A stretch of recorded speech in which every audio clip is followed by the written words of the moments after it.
Hey guys, tonight we're crawling into the mud-soaked past to explore one of the most tragic, bizarre and strangely flavourful chapters in modern history, the food of World War I. You'll find yourself shoulder to shoulder with soldiers in the trenches, tasting the grim glory of cold bully beef and concrete biscuits, and wondering how anyone got through a single day with such questionable nourishment. Spoiler, you probably won't survive this, not without indigestion. So before you get comfortable, take a moment to like the video and subscribe, but only if you genuinely enjoy what I do here. It really helps more sleepy history nerds like us find their way here. Where are you watching from tonight, by the way? Drop your city in the comments and your time. Always love seeing how far this thing reaches. Now, dim the lights, maybe turn on a fan for that soft background hum, and let's ease into tonight's journey together. You blink as a whistle blows. Not the polite kind that means someone's late to dinner, the kind that tells you it's time to charge into no man's land or at least move to a new section of the trench before another shell finds its mark. But tonight's not about charging, tonight your stomach is rumbling. You're still in your greatcoat, damp and grimy, with boots squelching in something you don't want to identify. And the ration truck has finally arrived. The excitement is cautious. Food isn't exactly something to look forward to here, but it's better than going hungry. Someone tosses you a tin of bully beef, the British Army's gift to your taste buds, also known as corned beef compressed into a dense brick of despair. It clinks against your mess tin like a blunt instrument. No one pretends it tastes good. It's mostly salt, grease and texture, if you can call it that.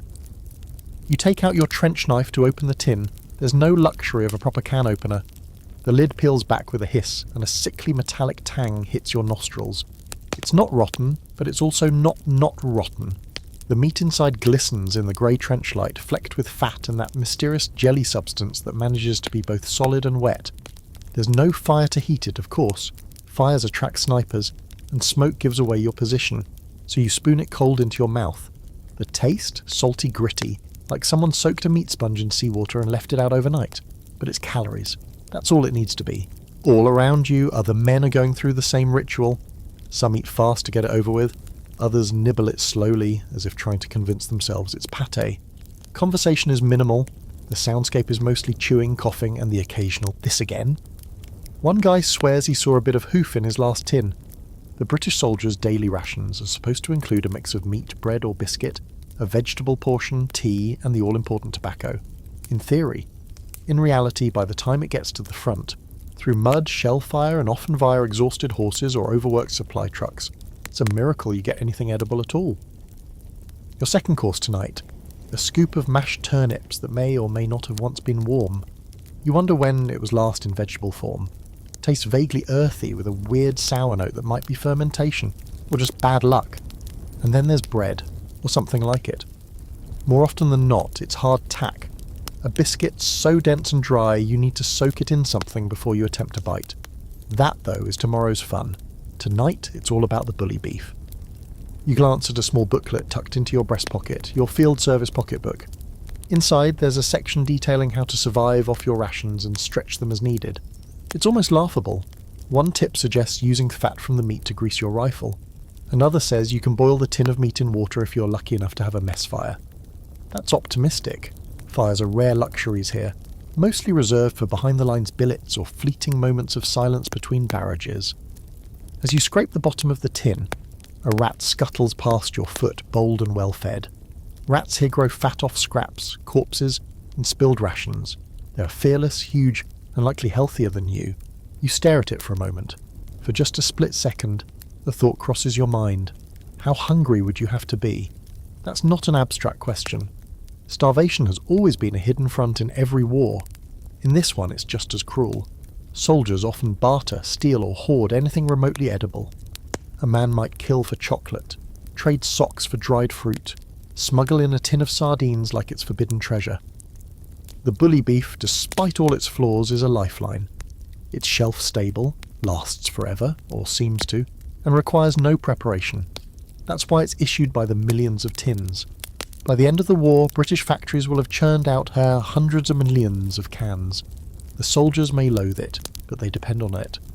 Still you wonder, how did anyone think this was the best option? That's where history starts to split hairs.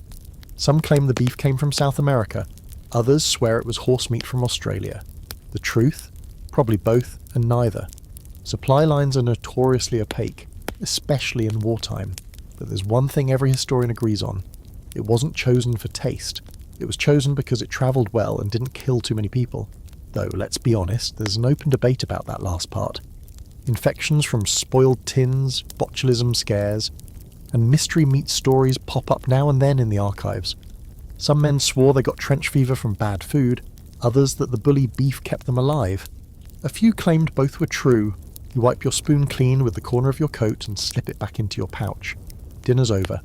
Your stomach isn't full, not really, but it's quiet, for now. You sit back against the muddy wall listening to distant shell fire and closer snoring. It's not luxury, it's not comfort, but it's food, and in the trenches of World War I, that's worth more than gold. You reach into your kit bag, fingers brushing against the rock-hard edge of your next meal. A biscuit that doesn't crumble, snap or yield to pressure. It's officially called a hardtack, but around here you've heard it called everything from toothbreaker to war brick. Some even use it to hammer in tent pegs. Tonight though, it's dinner. Or at least dinner's unfortunate companion. You grip the biscuit and give it a try. It doesn't budge. Not with your teeth anyway. You tap it against your helmet and it rings faintly like dull iron. It's made from flour, water and something resembling regret.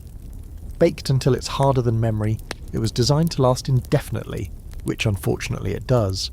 This one may have been issued sometime during the Boer War and it tastes like it. Some soldiers soak them in tea or stew until they resemble something chewable. You don't have that luxury right now, so you go for the standard approach. Brute force and low expectations. With a sharp jab of your bayonet, you break off a jagged corner. It splinters into your mouth like gravel. You start chewing slowly, cautiously, feeling each molar creak under the pressure. There's a vague wheaty flavour, buried under layers of dryness and something you sincerely hope is just stale air. It crumbles into a sandy paste that dries your tongue instantly. Water would help, but the trench canteen is nearly empty, and the thought of refilling it with that slimy green stuff from the water drum is not appealing. Around you, other soldiers are gnawing on their own bricks of despair. One guy is smart. He's hollowed out a small trench in his biscuit, poured in some bully beef and called it a sandwich. You consider doing the same, but the effort feels Herculean. Instead, you just chew and chew, counting the seconds until it softens enough to swallow. Hardtack's not unique to the British. It's been around for centuries. Sailors ate it during the Napoleonic Wars, and Union soldiers carried it through the American Civil War. Some say it's the most indestructible food ever made by humans. There are actual preserved samples in museums that are still technically edible, though no one has dared to try. Except, of course, for you and every other poor soul stuck in this trench. The funny thing? In theory, hardtack could last forever. That was the idea. Food that didn't rot, mould or attract bugs. Except it did attract bugs. You've seen biscuits crawling with weevils, tiny black dots that wriggle just under the surface. The real veterans don't even flinch. They call them meat sprinkles, and just eat around them. You, still relatively new to all this, pretend not to see anything and keep chewing. One day, someone in your unit gets creative and tries to carve one of these biscuits into a domino. Works pretty well until it cracks mid-game. Others use them as makeshift shims for gear repairs. One guy even carves a crude heart into his and mails it home as a love token. His sweetheart probably thought he was being romantic. In reality, he just couldn't eat the damn thing. You've heard stories from the French troops, who are just over the rise. Their version of hardtack is called pain de guerre, war bread, and while it's slightly softer, it's just as grim. The Germans, by contrast, have a dry rye bread that at least has some structure and flavour. They call it Kommissbrot, still no baguette, but it holds together better than this crumbling artefact in your hand. There's an open debate among soldiers and historians alike. Which was worse, the hardtack or the bully beef? Some say hardtack wins because it's practically inedible. Others vote for bully beef because of the sheer volume of it consumed. The truth is, they work best, well, least terribly, together. If you soak the biscuit in the beef fat, it softens just enough to chew without breaking a molar. That's the magic combo. Not delicious, just survivable. As the night deepens, a few men try to cook something from the scraps. One of the older lads breaks up several hardtack biscuits, mixes them with hot water and leftover stew juice, and calls it trench pudding. It looks like wet cement and smells like regret, but he swears by it. You take a bite and find it marginally less awful than expected. There's even a salty crunch that might be from the turnips, or might not. You don't ask. Somewhere behind you a rat squeals, chased by a boot. Someone else swears and drops his biscuit in the mud. No one bothers trying to clean it off. He just tosses it into the darkness, where it lands with a heavy thud and probably remains untouched for the rest of the war. A faint drizzle begins, because of course it does, and you pull your coat tighter. The cold, the damp, the bone-deep weariness, all of it presses in. You huddle in your dugout with your last remaining biscuit chunk and contemplate whether you're more tired or more hungry. Eventually hunger loses. You pocket the biscuit for later, maybe breakfast, or a weapon. Either way, it'll still be here. In quieter moments, soldiers swap hardtack horror stories. One man claims to have broken a tooth on his third day. Another swears his biscuit was stamped with a date from the Crimean War. It's probably just gallows humour, but you've seen enough to believe anything. You lie back in the trench, eyes adjusting to the gloom, listening to the distant rumbles of artillery and the muffled conversation of men trying to forget they're half-starved in a pit of mud. Someone sings softly, an old pub tune, off-key but comforting. You clutch your biscuit chunk like a talisman, dry crumbs flaking off into your coat, and close your eyes. In a war where even food is a battle, every bite feels like both victory and defeat. But for now, you're fed, sort of. You're alive. And tomorrow, if you're lucky, there might even be a can of peaches in the next supply crate. They say one made it through last week. No one's seen the guy since. The morning creeps in like a whisper. Grey, wet, and cold enough to make your fingers feel like someone else's. You wake not because you're rested, but because someone shoves a dented mug into your hands. It's warm. It's steaming. It smells vaguely of something comforting and something burned. Tea. British Army issued, trench brewed and boiled in a pot that's probably never been cleaned. You sip it anyway. It's gritty, tannic and a little metallic, but that heat crawling down your throat is pure magic. A cigarette appears next, offered wordlessly by the man beside you.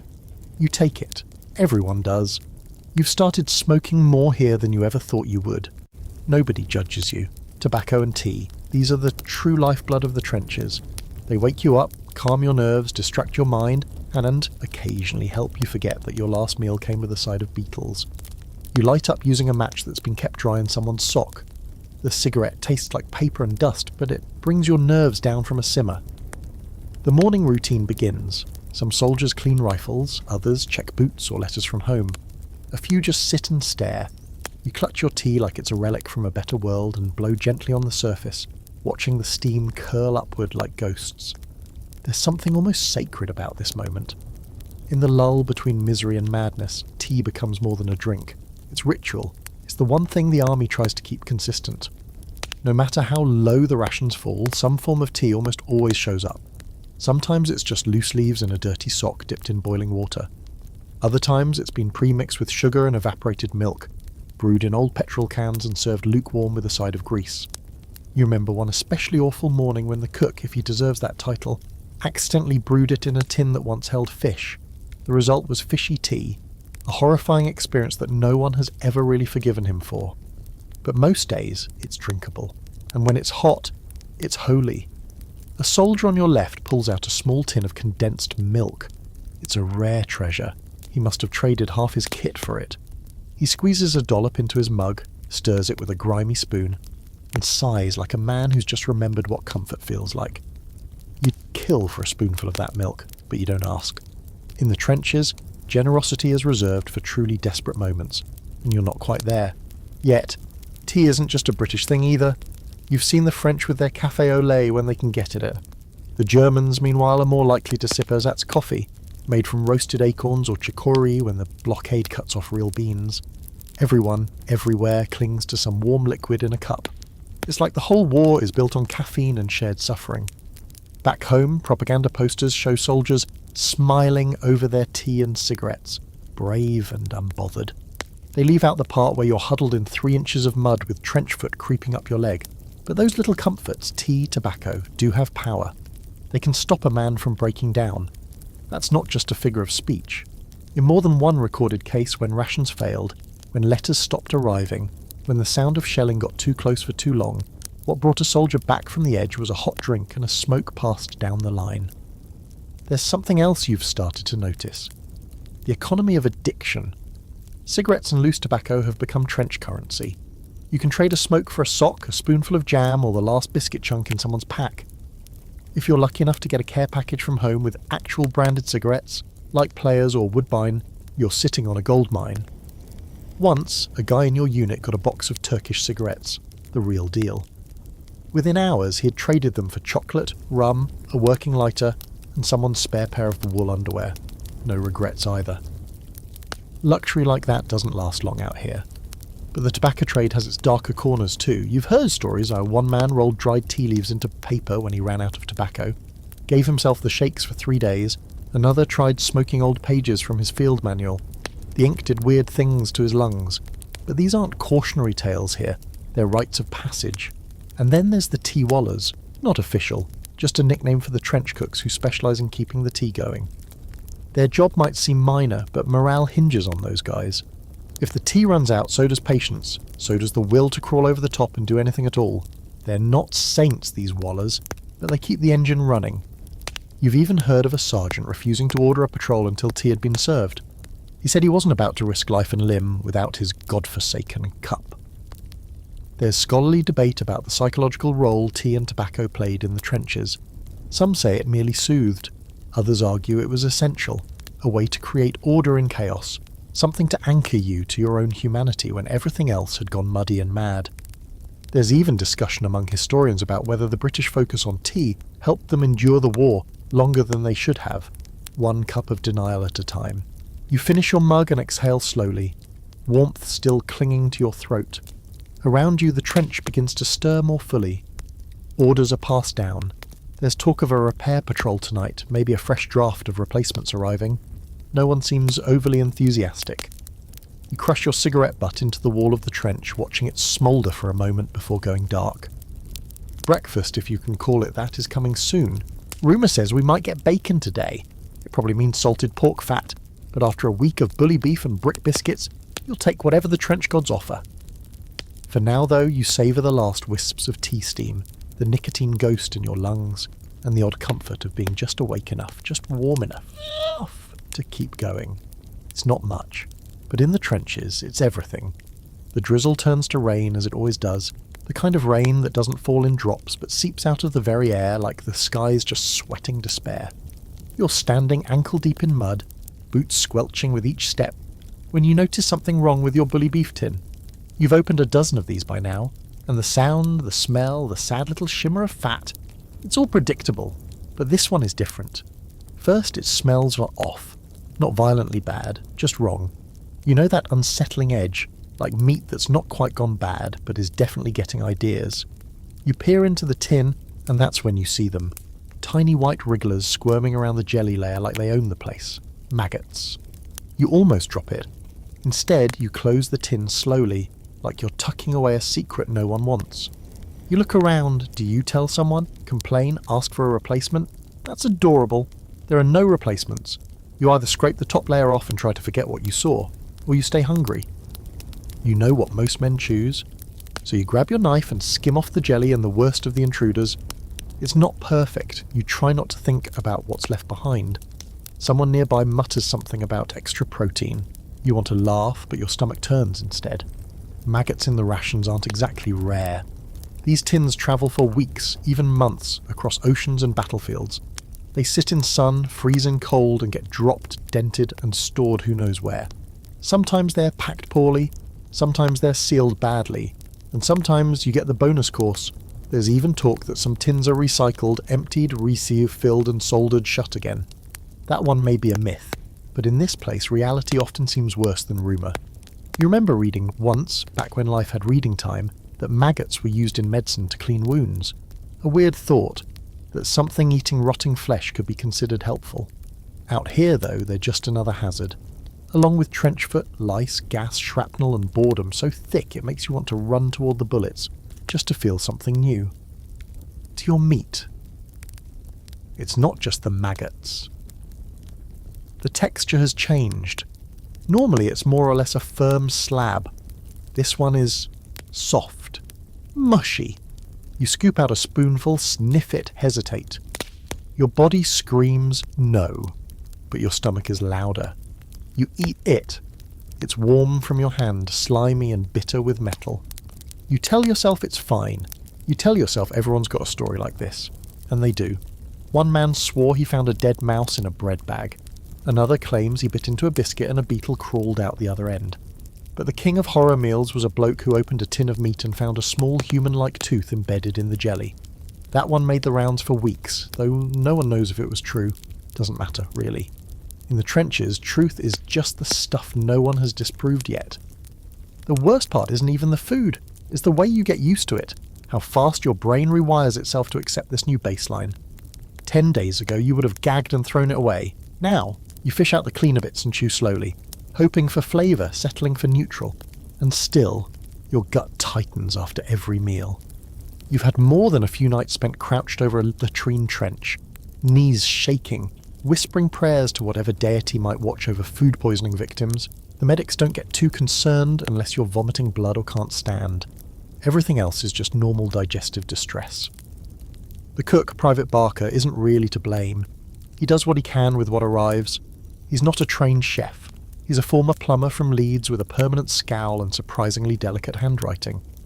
He once tried to liven things up by mixing marmalade into the bully beef and calling it trench chutney. It wasn't good, but it was different. That's really all that anyone asks for out here. Different. Barker swears the worst thing he ever saw was a tin of something labelled only Meat Product B. No one knows what the A or C versions looked like.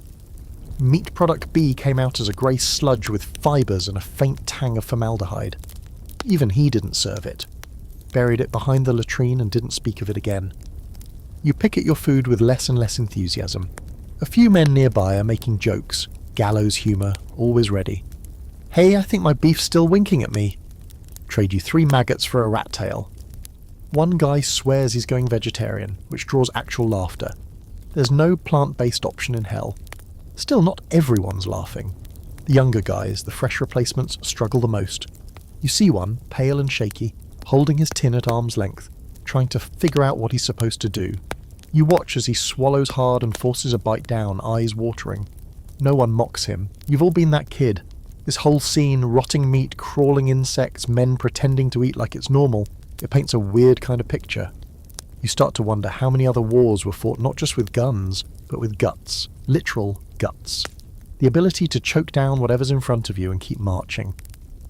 There's scholarly argument about just how bad the food really was. Some historians argue that the quality wasn't always terrible, that bad batches and horror stories are overrepresented in memoirs and letters. But those historians weren't here. They didn't open tins with things moving inside them. They didn't trade socks for a spoonful of jam or pretend the bread mould was just a new kind of cheese. You finish what you can and bury the rest in a shallow hole behind the trench wall. Not because you think it'll decompose, it won't, but because the rats will find it if you don't, and then you'll be hearing the scratch and skitter all night. You already sleep light. You don't need more visitors. You rinse your spoon with what passes for water and tuck it away. The rain is picking up again. Your stomach feels queasy, but it's better than empty. You lean back against the trench wall, close your eyes, and try not to think about what you've just eaten, or what's eating it now inside you. It's early afternoon when word filters down the line. You're to prepare for a possible stand-to at dusk.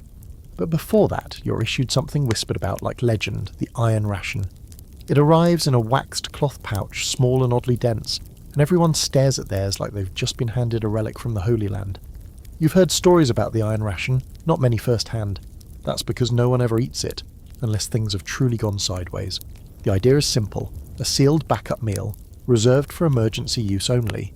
It's supposed to be your last line of defence between life and starvation. If you're surrounded, cut off, marching for days, lost in no man's land or stuck behind enemy lines, this is what you're supposed to survive on.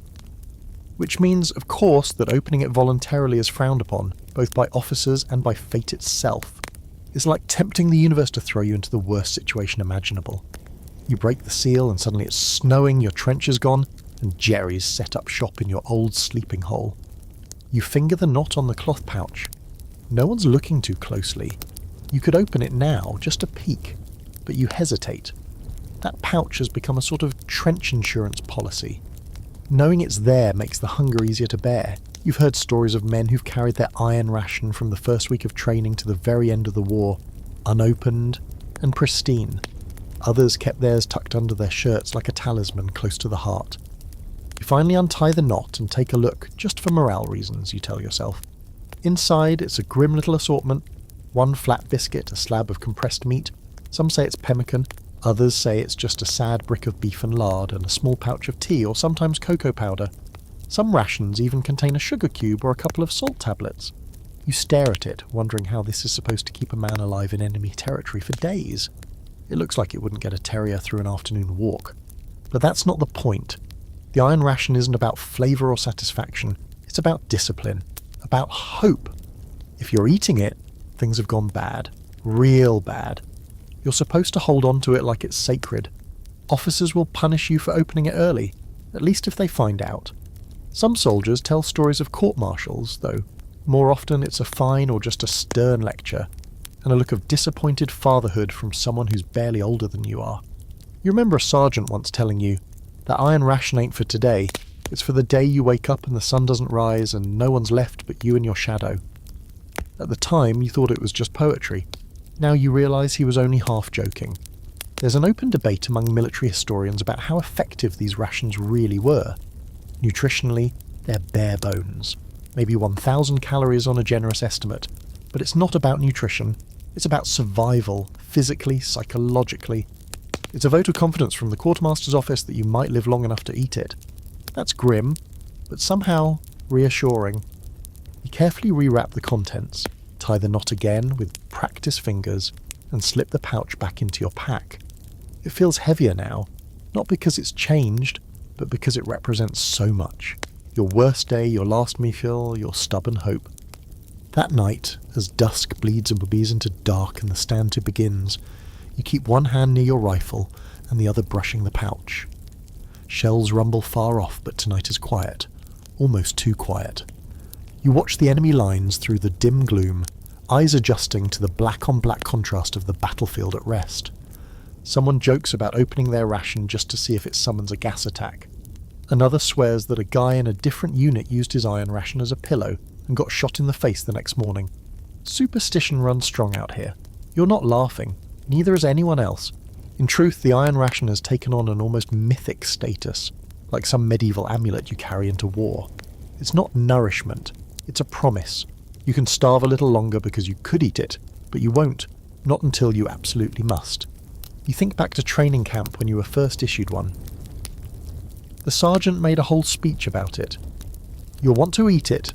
You'll stare at it. But don't. This is your escape ticket. This is your final favour from the king.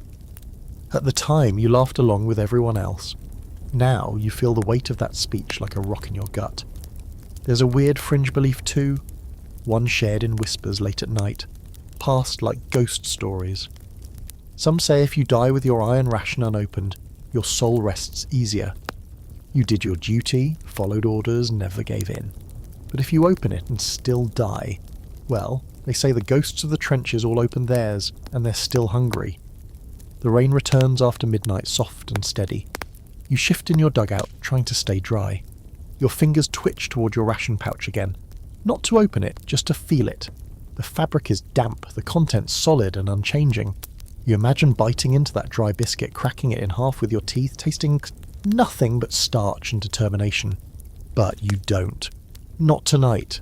You'll wait. There's still food coming in, even if it's questionable.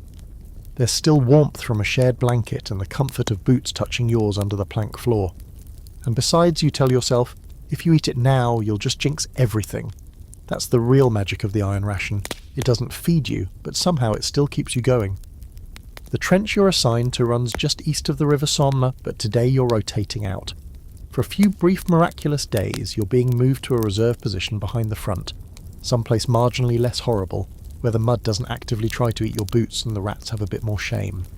And there, for the first time in what feels like forever, you catch the smell of something different, something rich, warm, almost French. You follow the scent like a man possessed until you find its source, a small smoky campfire hidden behind a clump of shattered trees. Around it, a half-dozen French poilus, Those sturdy, mustachioed infantrymen in their heavy blue coats are huddled over a battered pot suspended on a bent metal frame. You don't speak much French, and they don't speak much English, but there's one language you all understand: hunger. With a grin and a shrug, one of the older Frenchmen dips a ladle into the pot and offers you a cup. You nod gratefully, hands shaking a little as you cradle it. Inside is something you'd almost forgotten existed: actual flavour. It's a stew, thick and steaming, flecked with herbs, chunks of potato, onions, maybe even a sliver or two of real meat. You sip it slowly, reverently, and the world tilts ever so slightly back towards sanity. The French approach to wartime rations is different. Where your own army focuses on calorie counts and shelf life, the French, bless their culinary souls, make an effort to retain something resembling real food. Even in the chaos of war, even under constant shelling, their cooks manage to produce something you'd willingly put in your mouth. Wine is common, often added to stews or passed around in dented canteens. Cheese, real cheese, isn't unheard of, and they always seem to have bread that doesn't double as a masonry tool. You share what you have: a tin of tobacco, a few biscuits no one should ever eat, and in return they give you more stew and a small wedge of soft, creamy cheese that smells terrible and tastes divine. You'd forgotten what fat tasted like when it's not from a tin of bully beef. This melts on your tongue and warms your belly in a way no iron ration ever could. One of the Frenchmen, a skinny fellow with a blackened pipe clenched between yellowed teeth, points to the cheese and chuckles. "Camembert," he says proudly, tapping his chest. "Pas pour les boches." You don't need a translation, no Germans allowed. You learn quickly that the French soldiers take great pride in their food, even under siege, even when it's stretched to the point of absurdity. Their supply lines, though fragile, are prioritised differently. While British quartermasters hand out tins by weight and calorie count, the French try to keep morale up through flavour. There's even a black market among soldiers, trading goods from home: a tin of sardines, a bottle of red, a bar of soap scented with lavender. Currency in the trenches, especially French ones. Some nights you hear them singing around their fire. Old folk songs, sometimes bawdy, sometimes beautiful. You can't understand all the words, but you get the meaning. Music and food, small rebellions against the inhumanity around you. And then there's the wine. They carry it in unlabelled glass bottles or sloshing tin flasks, passing it around with a wink and a toast. One evening you're offered a sip and take it, dry, earthy and probably mixed with rainwater, but unmistakably wine. There's something both heartwarming and tragic about drinking claret in a muddy clearing, surrounded by barbed wire and ruined trees. You wonder if somewhere a French vineyard is still producing these bottles, uncorked by muddy hands instead of waiters in prison cafes. Of course, not everything is romantic. The French rations, while better tasting, aren't immune to the ravages of war. Supply shortages mean some men go days with only dried beans and hard bread. There are weeks when even cheese disappears, and the stew is more water than sustenance. When desperation hits, even French soldiers resort to boiling boots for broth, same as everyone else.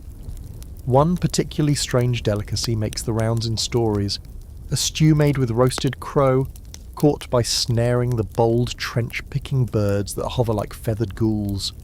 It's tough, stringy, and allegedly tastes like bitter shoe leather, but it fills the pot and the belly. A few Frenchmen swear by it, though the look on their faces says otherwise. Still, there's no denying their food is different. Better. Not always in quality, but in spirit. You see it in the way they cook, even under fire. One man proudly tends to a frying pan over a tiny stove made from a shell casing.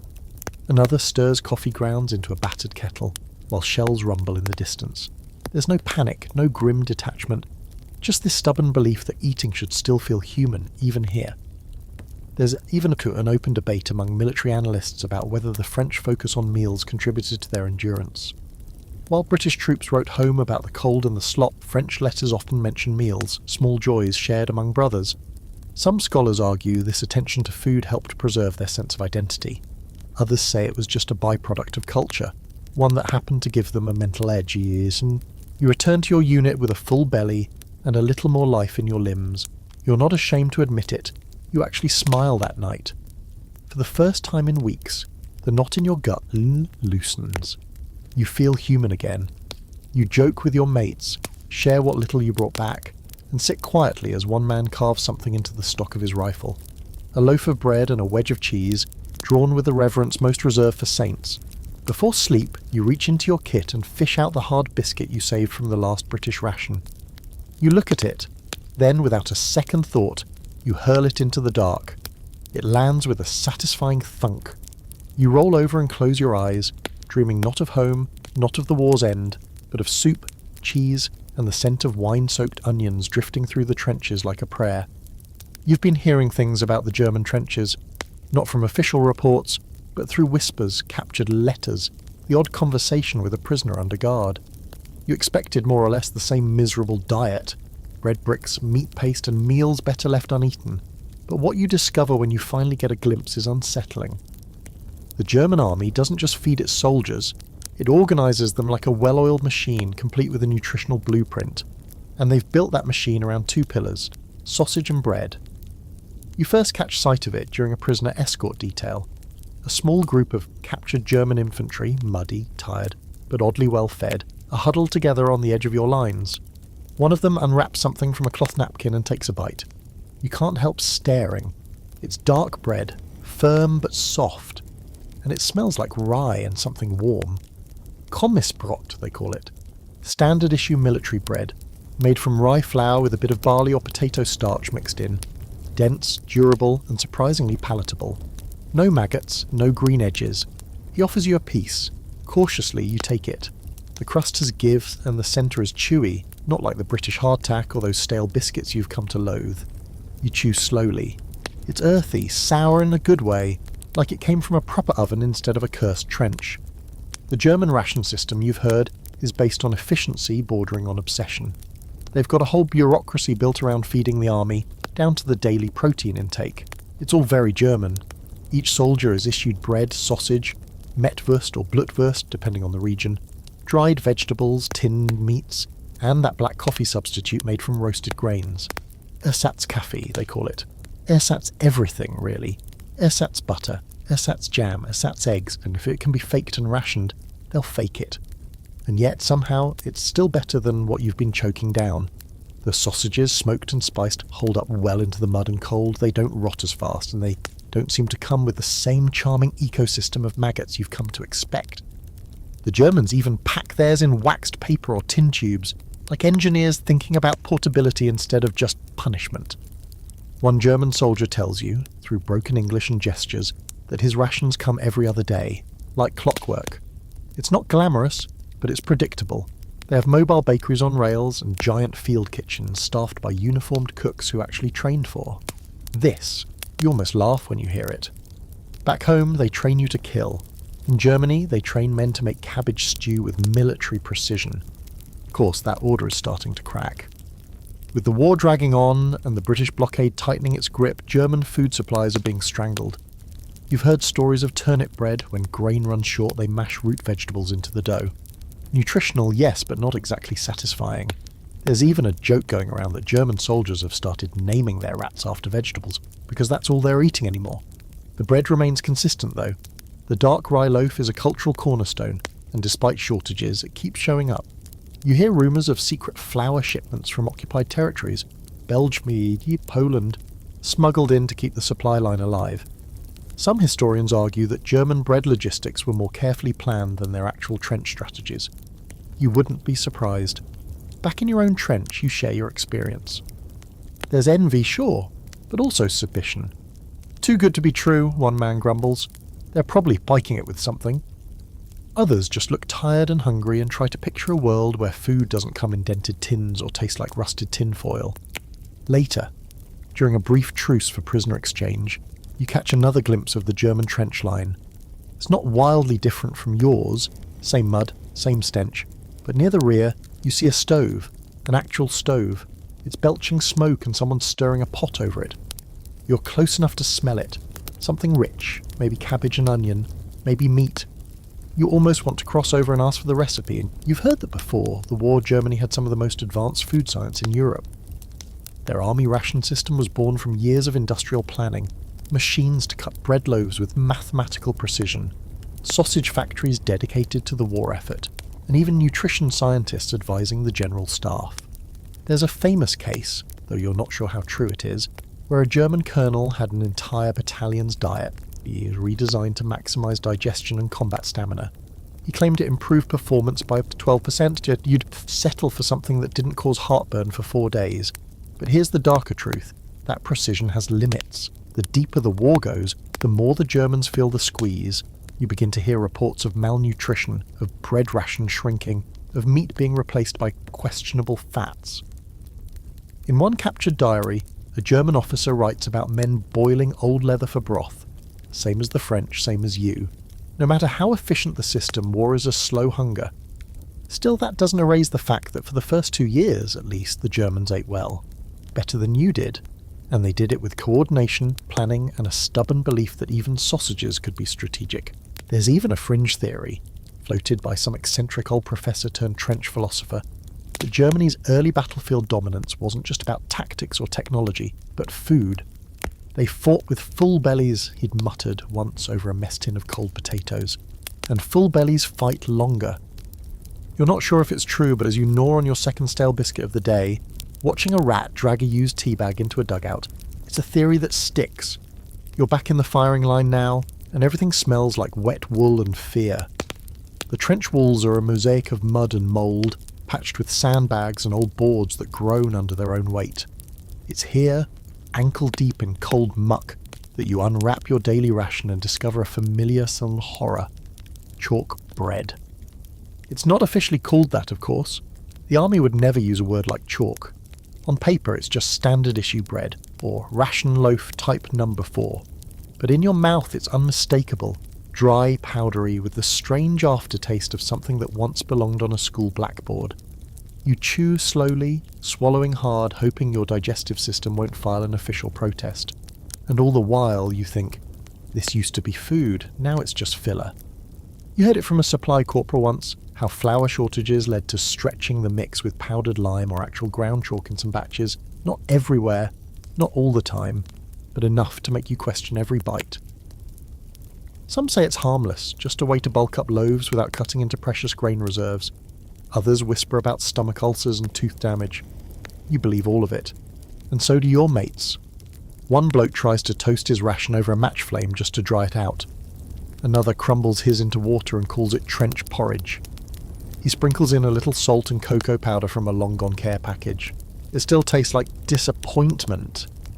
Then there are the rats. You've stopped fearing them. Now you study them. They know things. They're survivors. All was ahead of the curve. When a new shipment of bread arrives, you watch what the rats do. If they avoid it, so do you. If they fight over it, maybe it's not so bad.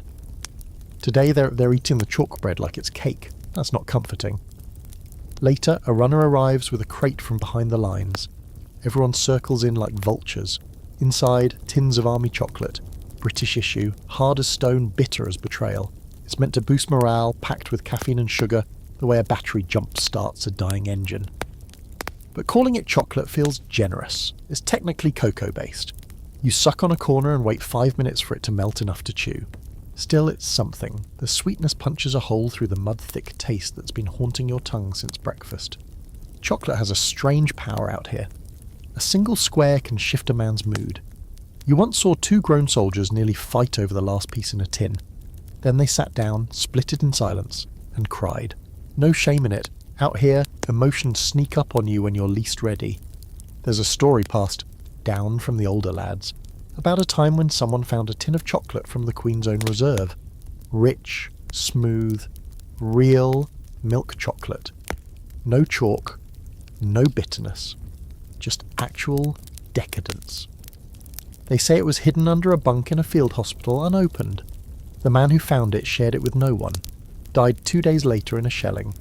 Some say the chocolate's still there, sealed in tin, waiting.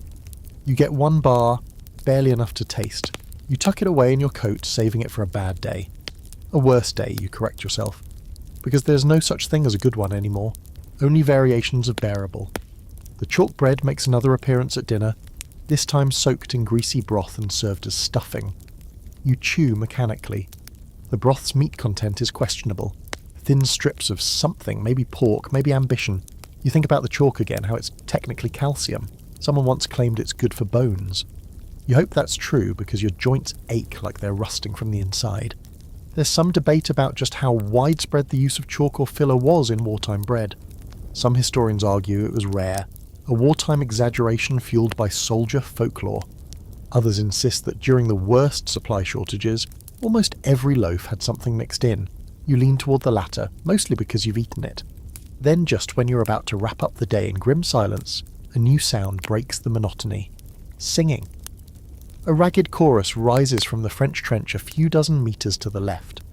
You don't understand the lyrics, but the tune is oddly familiar. Something about it cuts through the haze in your brain. It reminds you of home, of warm kitchens and actual meals, of clean sheets and dry feet. You close your eyes and let it wash over you the way wind moves through wheat. The rats grow bolder at night. You hear them scurrying over crates, rustling in canvas sacks, even brushing your boots.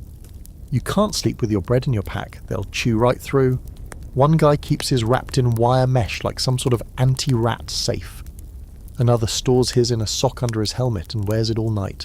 The rats get it anyway. And yet, despite all of it, the chalk, the rodents, the gut-turning stew, you eat. Because hunger trumps disgust every time. You keep chewing, keep swallowing. You lie to yourself that tomorrow's batch might be better. That maybe someone in a rear tent will realise that ground limestone isn't really food. And sometimes, though, you let yourself dream of better meals. You close your eyes and picture thick slices of real bread, warm and soft, with a smear of butter that doesn't come from a tin. You imagine cocoa that melts instantly, sweet and creamy, in a warm tin mug held between clean hands. You remember the idea of food, back when it meant more than just survival. Then the wind picks up, carrying the stink of latrines and cordite, and you're back in the trench, chewing on chalk, waiting for dawn. The morning starts with silence, which is never a good sign. No shells, no rifles, not even birds. Just stillness. You know from experience that this kind of quiet usually means someone, somewhere, is making a very loud plan. You sit on the fire step, ration tin in hand, staring into the fog like it might suddenly part and show you home. Then the whispers begin. Nothing official, just trench gossip mutating down the line. There's talk of supply lines being hit, a blown bridge, a German advance slicing off a convoy. Whatever the truth is, one thing's certain, the food isn't coming. Not today, maybe not tomorrow either. And just like that, the worst word in the trenches spreads like a virus. Shortage. You've been hungry before, not the kind of hunger that comes from skipping lunch. The kind that makes your jaw ache, your hands tremble, your brain dull at the edges like a fogged-up mirror. It's the kind of hunger that turns men into animals. And this time it's not just you, it's everyone. Lunch is a slice of bread so thin you can see daylight through it, and a single scoop of stew that's mostly water with a few unidentifiable root vegetables bobbing like shipwreck survivors. The cook, usually gruff and full of sarcasm, doesn't even look up as he ladles it out. He just mutters, "Stretch it, don't ask." By mid-afternoon, tempers start to fray. Two men nearly come to blows over a smear of marmalade. Another punches a wall when he finds a biscuit tin already raided. Your own stomach twists and growls like a wounded animal. You try to ignore it, try to sleep, try to read a page from a crumpled letter from home, but the words blur and fade behind your hunger. There's an ugly truth here that no one wants to say out loud. Hunger can be a weapon, not just the slow, creeping kind that haunts civilians on the home front. You've seen armies starve each other with more precision than bullets, cut the lines, bomb the convoys, poison the wells. It's quiet, slow, and devastating. You remember reading somewhere in training that the Germans had a word for it. Kale frass, bear eating, stripping an area of everything edible. You're seeing it now. The trench, once lined with half-eaten tins and scattered crumbs, has been picked clean. Even the rats seem leaner, faster, more desperate. Someone down the trench begins boiling nettles. You hadn't even known they were edible. He says his grandmother taught him, during the potato blight. The smell is bitter and green, like a garden that's given up. You watch him slurp it with the reverence of a man enjoying the finest soup in France. You trade him 2 cigarettes for a mugful. It burns your tongue and tastes like boiled lawn, but you drink every drop and desperation makes you inventive. A few soldiers start foraging during patrols, grabbing whatever they can from the ruined fields between lines. Wild onions, turnips, sometimes berries. One brings back a pigeon, half roasted on a bayonet over a small spirit stove. He guards it like treasure, and eats it alone, crouched in his corner of the dugout with a haunted look in his eye. And then there are the unspoken rules. You don't take from another man's mess kit, you don't lie about having extra rations, and you absolutely don't steal from a comrade. But rules bend under pressure. You start noticing food going missing. A biscuit here, a slice of meat there. Someone's hoarding, someone else is bartering in secret. The whole trench turns into a slow, paranoid swirl of suspicion. You keep your own rations close, even though there's barely anything left. One crumbled biscuit in a tin, a smear of jam on a ragged crust of bread. You tuck it under your coat when you sleep, next to your chest, guarded like a secret. There's a story floating around, might be true, might be trench myth, about a regiment that went 3 days without food and finally turned on itself. Nothing dramatic, just men slipping away in the night with packs that weren't theirs. One man was found with 8 biscuit tins under his bedroll. Another was caught boiling shoe leather and calling it beef. The officer tried to restore order with promises that supplies were coming, but morale collapsed. Half the men ended up reassigned. A few just disappeared. You can see how it happens. Hunger changes everything. It makes you forget why you're fighting, who you're fighting, even who you are. It shrinks the war down to a single question. What can I eat next? And yet somehow you keep going. Maybe it's pride, maybe it's habit, maybe it's that little scrap of chocolate you keep tucked in your kit, untouched, waiting. You think about opening it just to get through the night, but you stop yourself. You whisper a quiet threat to anyone, or anything that tries to touch it while you sleep. Historians later argued whether supply shortages were intentional strategy or just mismanagement. Some claim high command underestimated the complexity of feeding millions across a landscape churned into chaos. Others suggest it was calculated, cutting off food to soften enemy morale before a major push. There's no clear answer. All you know is that here, at this moment, food is not just fuel, it's a reason to keep breathing. When dusk settles in, someone passes around a flask with something sharp and burning in it. Not rum or not brandy, maybe homemade. You take a swig and feel it light up your throat. It does nothing to quiet your stomach, but it dulls the ache in your ribs. That's good enough. You sleep curled tight around your coat as if your body can feed off its own heat. Your dreams are full of tables, loaves of bread, roast chicken, hot soup that never cools. You wake with your stomach louder than the morning shelling. There's still no food truck, no crate, just another whisper. Maybe tomorrow. The rumour comes by way of a corporal with mud on his chin and a voice like gravel. Field kitchens moving up. You don't believe it at first. Sounds like one of those morale-boosting lies officers tell when morale is scraping the floor. But then you hear it. A faint clatter. The rhythmic clang of ladles against steel. A metal-on-metal percussion so familiar and so far removed from the war's usual soundtrack of gunfire and screaming. You crane your neck over the trench wall and catch a glimpse. 2 covered wagons, horses struggling through the muck, trailing thin columns of smoke. Field kitchen. You climb up for a better look, and for the first time in what feels like years, you smell actual cooking. Not stew in a tin, not damp biscuits. Cooking, onion, grease, maybe even garlic. You can't tell if it's real or if your brain's playing some cruel joke, but your mouth starts watering instantly. The cook, a man known only as Butterfield, wheels the stove into place, grinning like he's just won the lottery. He's wearing a soot-streaked apron and a cap that might once have been white. The field kitchen is a mobile monstrosity, half cart, half cauldron, pulled by draft horses and powered by fire, sweat, and whatever ingredients survived the supply route. You hover close, pretending not to stare. Butterfield raises the lid on one of the great black kettles, and steam bursts out in a glorious hiss, curling upward into the mist. The smell confirms it. This is food with intent. You catch a glimpse of carrots, leeks, and something that might be lamb, maybe goat. Doesn't matter. It's meat. Real meat. There's colour in it. Depth. Soul.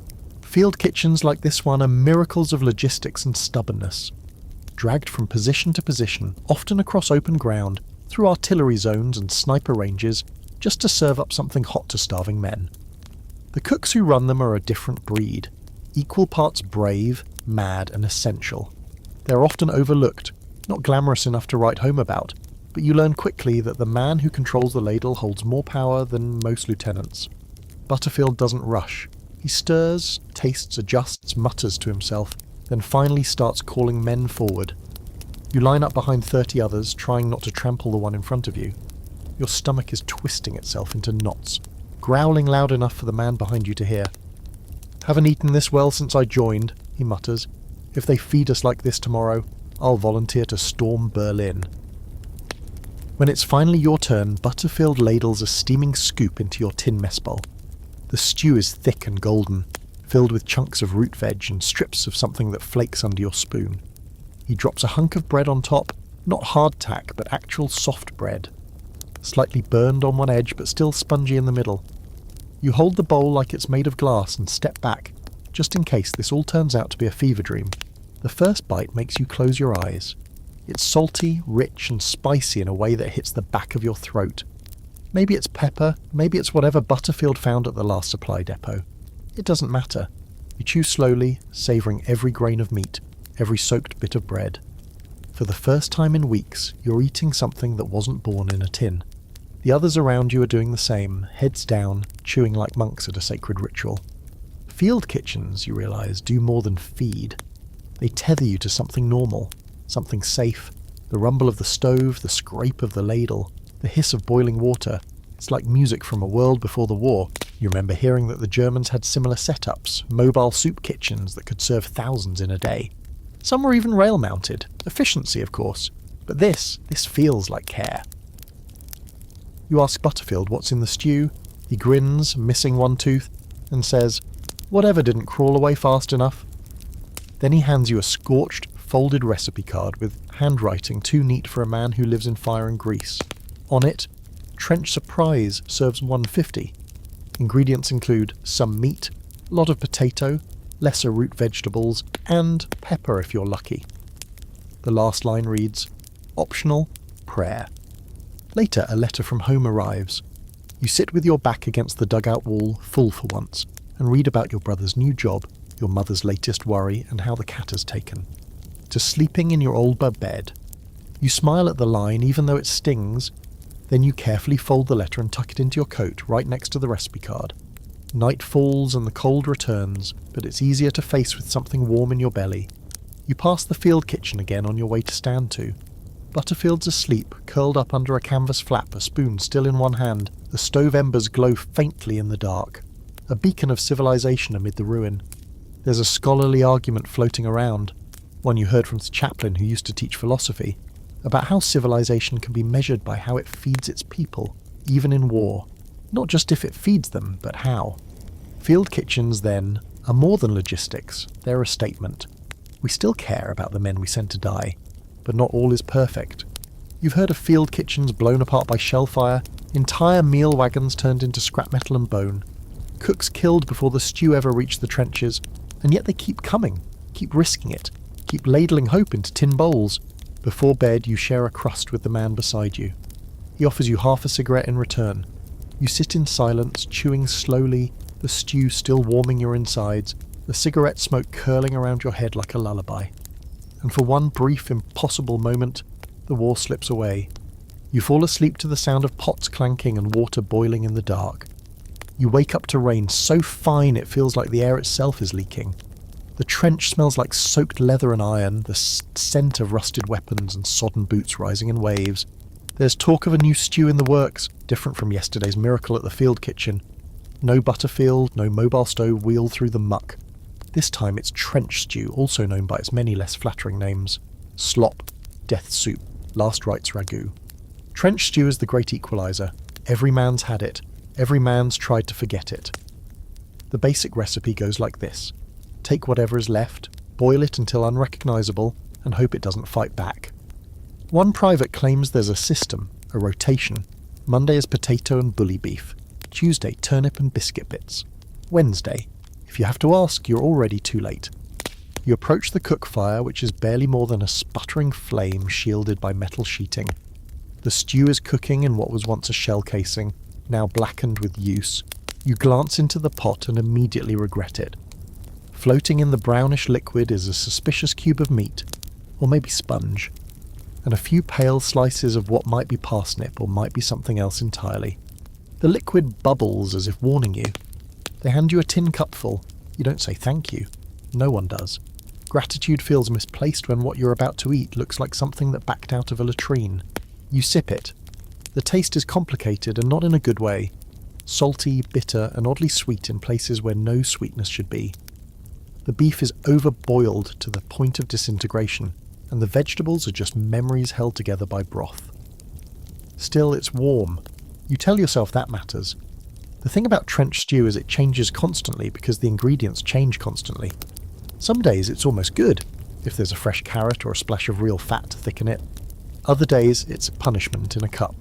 You remember one morning when someone found a lump of what turned out to be horse meat. The cook diced it, tossed it in the pot and said nothing. It was the best stew you ever had. Another time someone added tea instead of water. That one went badly. And then there's the bread. It comes with the stew like a bad memory. Today's slice is extra stale, half frozen, and you have to soak it in the broth to even get a bite through it. It melts like mush in your mouth, which is either helpful or horrifying depending on how much you're paying attention. Despite everything, there's a strange comfort in the routine. Lining up, receiving your ladleful, retreating to your corner of the trench like an animal with a kill. Eating with your fingers when your spoon is gone. Letting the heat spread through your chest, even if the flavour turns your stomach. Someone once called it roulette stew. You never know what you're going to get, and odds are it won't sit right. Men have told tales of finding buttons, wire, even a spent cartridge casing in their portion. The cooks swear it's not intentional, but no one really believes that. You find a shard of something today, bone, wood, you spit it out and keep chewing. The debate over the origins of trench stew rages on. Was it a British invention, a necessity cooked up by overburdened quartermasters? Or did it evolve naturally, like mould, from the fact that nothing was ever in good supply all at once? Some historians suggest it became a shared ritual across all armies. French, German, British, even American, when they finally joined in. Everyone had a version. Everyone hated it. Everyone needed it. Fringe theories crop up now and then. One chap insisted the army deliberately made the stew unpleasant to lower expectations. "Keep the lads humble," he said. "You can't complain about morale if nobody remembers what hope tastes like." You laugh at that bitterly. Not because it's funny, because it might actually be true. In a moment of clarity, you try to list what's in your current bowl. Potato for sure. A chunk of turnip that didn't cook through. Something stringy that might be cabbage. And the meat. You decide not to dwell on it. It could be from anything with legs. As long as it doesn't move on its own, it counts. One man pours half his stew into a mess tin lid and lets it cool, then slices it into quarters and calls it trench pie. Another crumbles a biscuit into his, sprinkles salt and mutters, "Gourmet." You'd laugh, but you're too busy chewing. Later that night, after stand to, you lie back on your muddy blanket and feel your stomach twist. Not violently, just enough to remind you that the stew's fighting for dominance. The latrine queue gets longer as the stew makes its slow journey through the collective digestive tract of the unit. You remember a man, Evans from Glasgow, who once refused his stew entirely. Called it an insult to digestion. Tried to live off biscuits and tea for 4 days. By day 5, he passed out on patrol and had to be hauled back to the trench, pale and delirious. Since then, he's been first in line for every ladle. You still have the taste in your mouth when you finally drift off to sleep. It's not pleasant. It never is. But it's familiar, and in a place where nothing feels safe, that counts for something. Tomorrow's stew will be different. Worse, maybe. Better, maybe. You'll eat it anyway. That's trench life. You don't eat because you're hungry, you eat because it's there, and because not eating means weakness. And weakness doesn't survive long here. You're supposed to be on rest duty, but rest is a joke when your stomach sounds like a trapped animal. Supplies are late again, and the cook has resorted to boiling soup bones that have already been boiled 3 times this week. The water tastes like regret, and the smell alone is making you question every life decision you've made since enlisting. That's when the idea hits. We go get our own food. You and a few others, all equally hollow-eyed and reckless, form a sort of unspoken raiding party. Not against the enemy, but against nature, or farms, or whatever's left of either. Foraging is officially frowned upon.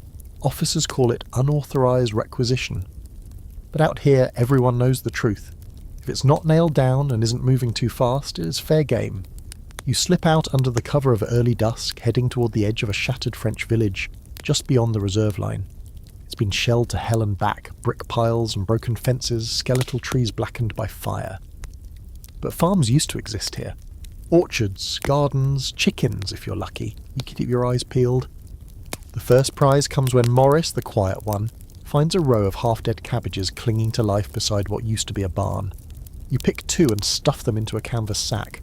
They're limp and riddled with bugs, but they're green, and that's worth more than gold. Further on, you spot a crumbling root cellar. The wooden door is half buried under dirt and ash, but you pry it open to find a handful of shriveled carrots and, miracle of miracles, a sack of onions. You nearly cry. Then come the chickens. You hear them first.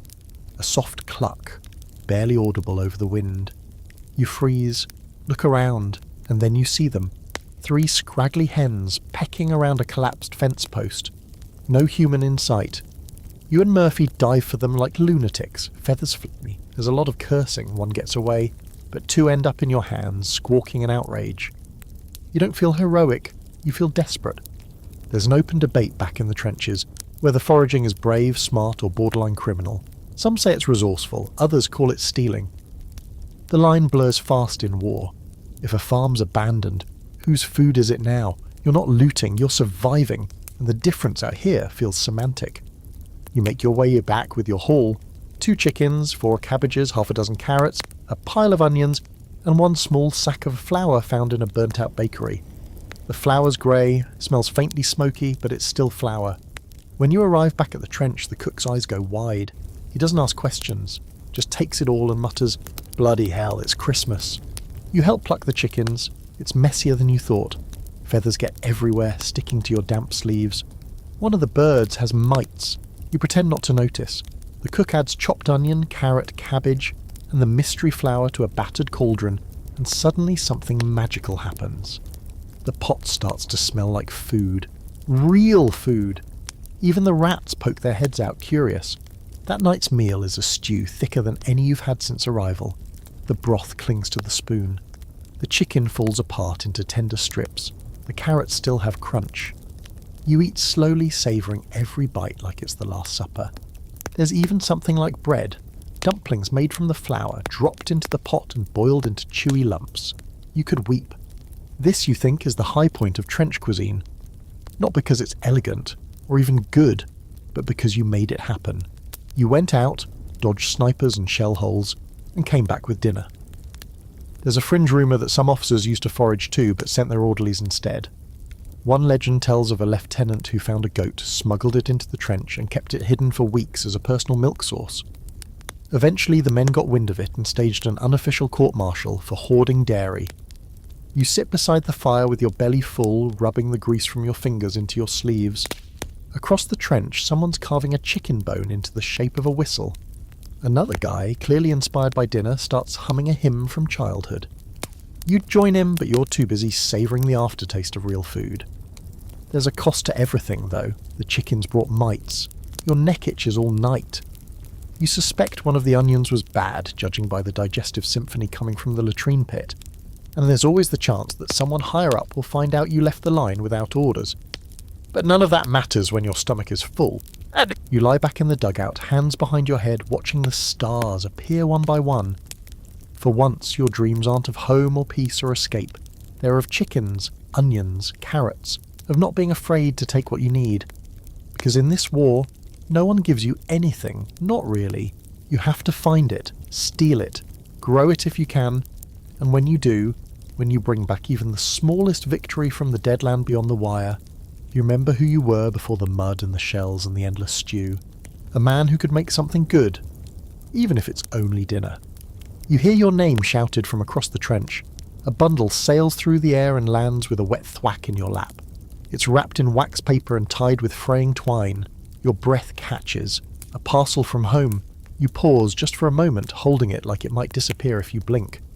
Then your fingers tear through the string like a starving dog with a sausage. Inside, there's a note, folded twice, smudged with what might be flour or tears. It's from your sister. The handwriting's uneven, like she was in a rush. She says she baked something special, something you used to beg for when you were a lad. You dig deeper into the parcel and find it, a lumpy, crumbling cake wrapped in oilcloth and optimism. You stare at it like it's a slice of heaven. Everyone crowds around, pretending not to care, but they all do. Parcel envy is the one emotion shared equally among soldiers. You break off a piece and sniff it. It's dense, dark, studded with raisins or maybe currants, and smells faintly of nutmeg, or at least something pretending to be nutmeg. It's half crushed and more than a little mouldy on one side, but your mouth waters anyway. You offer it around. That's the unspoken rule. When someone shares cake in a trench, it's not about generosity. It's about not dying with a face full of crumbs while your mates look on. Everyone takes a small bite, reverent, chewing in silence like it's communion. The sweetness hits hard after weeks of salt and tin. One guy closes his eyes and just nods, slowly. Another wipes his mouth like he's savouring fine wine. It's over in less than a minute. There's also a tin of jam, buried at the bottom of the parcel like treasure. Raspberry, homemade. You open it with your bayonet, and lick the blade clean without a trace of shame. Then you dip a biscuit into it, a real army biscuit, chalky and stiff, and let it soak for a second before biting down. It's not exactly cake, but for one strange moment, you could be back in your mother's kitchen. Letters from home are food too, in their own way. They feed something deeper. After you've eaten, you unfold the note again and read it slowly. Your sister talks about the new neighbours, about how your old cat still refuses to sleep anywhere but your bed. She says she's saving the best tea for when you come home, and you smile even though you know she's lying. It'll be gone by winter. Tea doesn't last. She writes about a blackout drill and how Gran fell into a ditch trying to get to the shelter. You laugh out loud at that and someone gives you a look like you've gone mad. Maybe you have, but it feels good to laugh, to remember that the world still exists beyond the mud. There's a debate about parcels, especially cakes. Some say it's cruel, that by the time anything reaches you it's so ruined by damp and mould that it's worse than nothing. Others argue it's a lifeline. Even a lump of stale fruitcake is proof someone out there remembers your name. One guy claims his mum sent him a pork pie that turned green by the time he had arrived. Another swears he once got a whole roast chicken. No one believes him. Another story goes around about a man who received a bottle of brandy cleverly disguised in a hot water bottle. He shared it, then passed out under a tarp for 18 hours. Legend: you wrap the leftover cake in cloth and tuck it deep into your pack even though it's already beginning to sweat. You're saving it for tomorrow, or maybe the next time you feel like you're losing the plot, which could be any minute now. Later that night, you write a reply in a borrowed pencil stub scribbling on the back of a folded map. You thank your sister for the cake, exaggerate a little about how good it was, and make up a few cheerful details she'll never be able to check. You tell her you're fine, that the officers are treating you well, that the weather's improving. None of it's true, not really, but lies taste better than honesty when written from a hole in the ground. There's a darker side to it though, something you try not to dwell on. The parcels that don't arrive, the families that send letters week after week into the void, not knowing their son's been gone for months. One man received 3 parcels in a row, all addressed to his twin brother. He opened them anyway, said it felt like being alive again just for a moment. Some letters are opened by censors before they reach you. Whole paragraphs blacked out, inked over. The censors say it's to protect morale, to keep troop movements secret. But sometimes it just feels like erasure. Like someone's shaving down your connection to the outside world until it fits their version of the war. But not tonight. Tonight, you have cake, you have jam, you have a letter with your name on it, and for once, it feels like enough. You share the last bites of the jam with the new guy, fresh-faced, nervous, still writing mother at the top of every letter. He's never tasted raspberry jam before. He says it's too sweet. You laugh at that. One day he'll miss even this. You sleep with the parcel tucked under your coat like a pillow, the scent of nutmeg and old paper curling around you. The rats are quieter tonight. Or maybe they're just full. Either way, you rest easier. Because for once you're not eating to survive, you're eating to remember who you are. It starts with a sound you haven't heard in weeks. Singing. Soft, scattered, almost hesitant at first. A few bars of a familiar carol, Silent Night maybe, drifting from the German lines across no man's land. You sit up in the dugout confused. No gunfire, no mortar whines, just voices, clear and strange, carried on the frozen December air. A few lads near you pause mid-card game, cards in hand, listening like they've just caught a ghost. Someone down the trench whispers, "It's Christmas Eve." You'd forgotten. Dates stopped meaning much after the first few bombardments. Time out here stretches and folds in on itself like a crumpled map. But now, with the chill so sharp it bites your teeth, and your breath fogging in the moonlight, the idea of Christmas hits you like a shovel to the chest. More voices join the song from the German side, stronger now, deliberate. You catch snatches of harmony, and though you don't speak the language, you know the song. Others around you start humming along, some half laughing, others looking like they might cry. Someone picks up the tune and sings in English, another joins in, and then, impossibly, you hear it. Applause, from both sides. You expect it to end there, maybe a fluke, some mad musical fever dream, but then you see it. Flickers of candlelight along the German parapet. Tiny flames glowing like stars placed atop makeshift Christmas trees. Scrapwood and barbed wire twisted into hopeful shapes. There's movement in the dark. Shadows. Then a voice, clear and heavily accented, shouts, "We not shoot, you not shoot!" A tense silence follows. Rifles stay low but ready. And then someone, Murphy of course, climbs halfway up the trench wall and waves. You want to shout at him, but instead you watch in disbelief as a German soldier does the same, hands up, unarmed. This is how the ceasefire begins. No orders, no strategy, just men cold and starved and far from home deciding they've had enough killing for one night. What happens next is something you'd never believe if you weren't living it. Men begin climbing from the trenches, carefully at first, as if expecting the air itself to bite. You follow, slowly, boots crunching over frozen mud and shell holes, until you find yourself standing in no man's land. And then you see them, German soldiers, just a few feet away, holding out tins, bottles, even loaves of dark bread. You hesitate, then reach forward. A bottle changes hands. Cheap schnapps, sharp and sour, but warmer than rum. A packet of cigarettes is offered in exchange for a bar of soap. One man hands over a tinned sausage. You give him 2 army biscuits and a scrap of jam. It's absurd, beautifully absurd. Within minutes, the ground between trenches is dotted with clusters of enemies, talking, laughing, sharing food like old friends at a picnic in hell. You bite into the sausage and nearly moan. It's spiced, rich, and tastes like actual meat. Not mystery meat. Not despair compressed into a tin. Real food. The kind that reminds you have a tongue and a soul. A German private offers you a chunk of rye bread, and you hand him a small square of chocolate from your last parcel. He doesn't speak English, and you don't speak German, but you nodded at each other like diplomats brokering a treaty over snacks. Someone has a harmonica, another has a dented fiddle. Music erupts again. Carols, folk tunes, even a few dirty songs. A few men try to organise a football match with a flattened canteen cover. It turns into a chaotic kickfest that ends with a collision and roars of laughter in multiple languages. No one brought a feast. This isn't a banquet. It's bits and scraps, the bottom of the food barrel from both sides. But it feels like a banquet because it's shared. A bite of sausage from a stranger becomes a kind of communion. A dry biscuit dipped in someone else's broth becomes a bridge. There's an ongoing debate about how widespread these ceasefires actually were. Some historians say it happened only in scattered places. Others insist it was common across vast stretches of the Western Front, at least for a day or two. There's even fringe speculation, probably nonsense, that High Command deliberately underreported it to avoid inspiring further disobedience. After all, what could be more threatening to a war than soldiers realising they don't want to kill each other?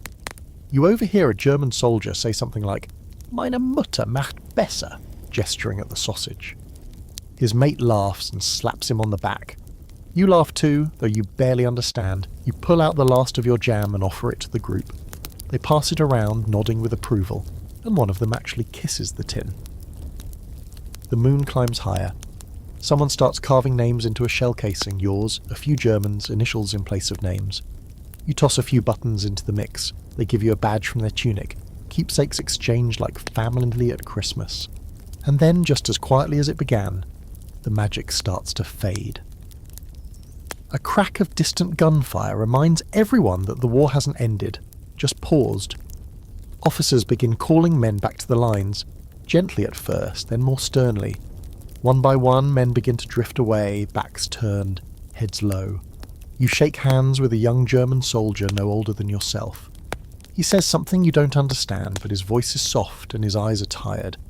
You nod and he nods, and then you both disappear back into your own walls of mud. That night, back in the trench, you unwrap the bit of sausage you saved. You eat it slowly, eyes closed, trying to hold on to the taste. You can hear someone nearby humming a carol, low and slow. No one's talking, even the rats seem hushed. Tomorrow, you know it'll go back to normal, the shelling, the shouting, the rations. But tonight, for one strange holy moment, you ate with your enemy and didn't die. You're sent to headquarters for a day, not because of heroism or injury or anything worth celebrating. You're just chosen, randomly it seems, to carry a message down the line. Scrap of paper in an envelope, as if they haven't figured out phones yet. It's supposed to be a short trip, just a walk through support trenches and rear lines, but it feels like crossing into another world. One where the mud is a little less clingy and the air doesn't immediately try to kill you. And then you see it. The officer's mess. At first you think it's a joke, some kind of makeshift lounge, maybe a storage tent with a fancy name. But no, it's real. A canvas-covered structure with wooden floorboards, actual chairs, and a long table dressed in a white sheet that has no business being anywhere near a battlefield. Lamps flicker inside. There's even a little gramophone in the corner, humming out something jazzy and wildly inappropriate for a war zone. Someone opens the flap and steps out. He's clean-shaven, wearing a pressed uniform and smelling faintly of soap and tobacco. You suddenly become hyper-aware of the mud on your boots, the tear in your sleeve, and the fact that you haven't washed your hands in 4 days. The smell hits next, roast meat, butter, nothing spiced.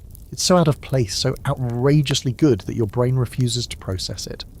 You think about that last stew you choked down, grey, oily, floating with bits of things that had no business being in a bowl, and you wonder if this is even the same army. You get your answer soon enough. While you wait to deliver your message, someone offers you a cup of tea. Not the trench kind. This one's brewed in an actual teapot. It's warm, fragrant, with a splash of milk that doesn't taste like it was filtered through a goat.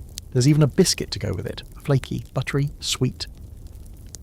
You sit on the edge of a crate, sipping, trying not to look like you're memorising every detail. Inside, the officers are seated at the table, talking casually over plates of roast beef, boiled potatoes, even peas. Real peas, green, not grey, someone's cutting into a pie. You watch the steam rise off the crust like it's a ghost. There's always been a gap, of course. Officers get better rations, that's how it works. Rank comes with perks. You knew that, but seeing it, smelling it, makes the difference feel obscene. While your mates are scrounging for carrot tops and boiling turnip skins, these men are debating the best mustard for lamb. A junior officer steps outside with a sandwich in hand. You must be staring because he stops, looks at you and then, bless him, breaks it in half and offers it. You hesitate for only a second before accepting. Roast meat, soft bread, a sliver of pickle. It's the best thing you've eaten since arriving in France. You thank him with your mouth full and he chuckles like he's just done a magic trick. There's a quiet debate among the enlisted about how officers eat. Some say it's necessary for morale, for hierarchy. Others argue it's just old-fashioned indulgence disguised as logistics. One sergeant told you, they say it's so they can think clearly. Funny how we're expected to fight clearly with half a biscuit and tea from a sock. You finish the sandwich and tuck the remaining crust into your coat for later. Back in the trench, you know it'll be a currency of sorts. You could trade it for a cigarette, or maybe even half a tin of jam. But part of you wants to hoard it, just as a reminder that real food still exists. Inside the mess tent, the officers begin toasting something, maybe a birthday, maybe a victory no one told you about. They raise glasses filled with something amber and smooth. Definitely not water. Someone claps, someone laughs, the gramophone skips a beat and keeps playing. You feel like a ghost outside a party, peering in through the window. And yet, you can't entirely blame them. Not really. They live differently because they have to. They are targets in their own way. Responsibility is a heavy thing, and perhaps roast lamb and good whiskey help carry that weight. Still, it's hard not to feel the gap in your stomach as much as the one in your rank. Eventually, your message is delivered. No one opens it in front of you. Probably doesn't matter anyway. You're given a pat on the shoulder and a good man, which you accept with a nod and clenched teeth. Then you start the walk back. The ground gets muddier. The air turns colder. The smell of meat fades into damp canvas and gun oil. By the time you reach your trench again, you're covered in dirt. Someone asks where you've been. You shrug. Just errand duty. No one presses. You hand the crust of the sandwich to a lad with a bloody bandage on his leg. He doesn't ask where it came from. Just chews in silence, eyes closed. That night, as you slurp down the usual thin stew and pretend not to notice the beetle floating in it, you think about the table, the pie, the music, the lights. You don't hate the officers, not exactly, but the next time someone says we're all in this together, you'll remember that sandwich, the way it tasted like something worth living for, and the way it was gone in 2 bites. By now you've come to expect a certain flavour profile from trench cuisine, mostly metallic, aggressively bland, and faintly reminiscent of sadness. But then one morning you wake to find posters plastered all along the dugout walls, bright colours, bold letters, a British soldier, smiling too wide, lifting a tin of corned beef like it's a crown jewel. He eats well because he fights well. You laugh out loud. That's what passes for humour these days. Propaganda, of course. Food posters are everywhere now, even out here in the mud, encouraging you to enjoy your rations, as if that chalky biscuit and stringy meat stew are some kind of gourmet spread. One features a cheerful Tommy dipping hardtack into a steaming mug of tea, winking like he's in a pub. You wonder if the artist ever actually tasted trench stew, or tried gnawing on a cold lump of beef jelly while a rat watched from his boot. Back behind the lines, you once saw a propaganda display, mocked up like a cafe scene, with real china, polished cutlery, and heaping plates of roast beef, peas, and bread pudding. "Typical British Army meal," the sign read. A few of the lads burst out laughing so hard a corporal threatened to report them for insubordination. That image stuck with you. A feast of lies served cold as some of the new recruits, fresh-faced boys from the cities, actually believe the posters. For a while at least. You watch them scan the walls during meals, trying to match their bowl of beige sludge to the colourful illustrations above their heads. It never quite aligns. Eventually they stop looking. Then there's the war newsreels. A few months ago, when you were rotated behind the front, they showed one in a barn. Flickering black and white footage of troops grinning with their rations, toasting the camera with tin mugs. It was edited so neatly that you'd swear the whole war was one long picnic. No mud, no blood, just music, meals, and marching in straight lines. You tried not to gag. You understand why it's done. Morale isn't just a battlefield issue, it's a public one. Back home, families need to believe their boys are being fed, looked after, kept alive. The Ministry of Information churns out pamphlets showing balanced trench meals, with diagrams of vitamins, minerals, and colour-coded portions. It's complete fiction, but it keeps mothers sleeping at night. One of the lads jokes that they should print a real trench cookbook, recipes from the Western Front, featuring mud, mice, and misery. The ideas flow fast.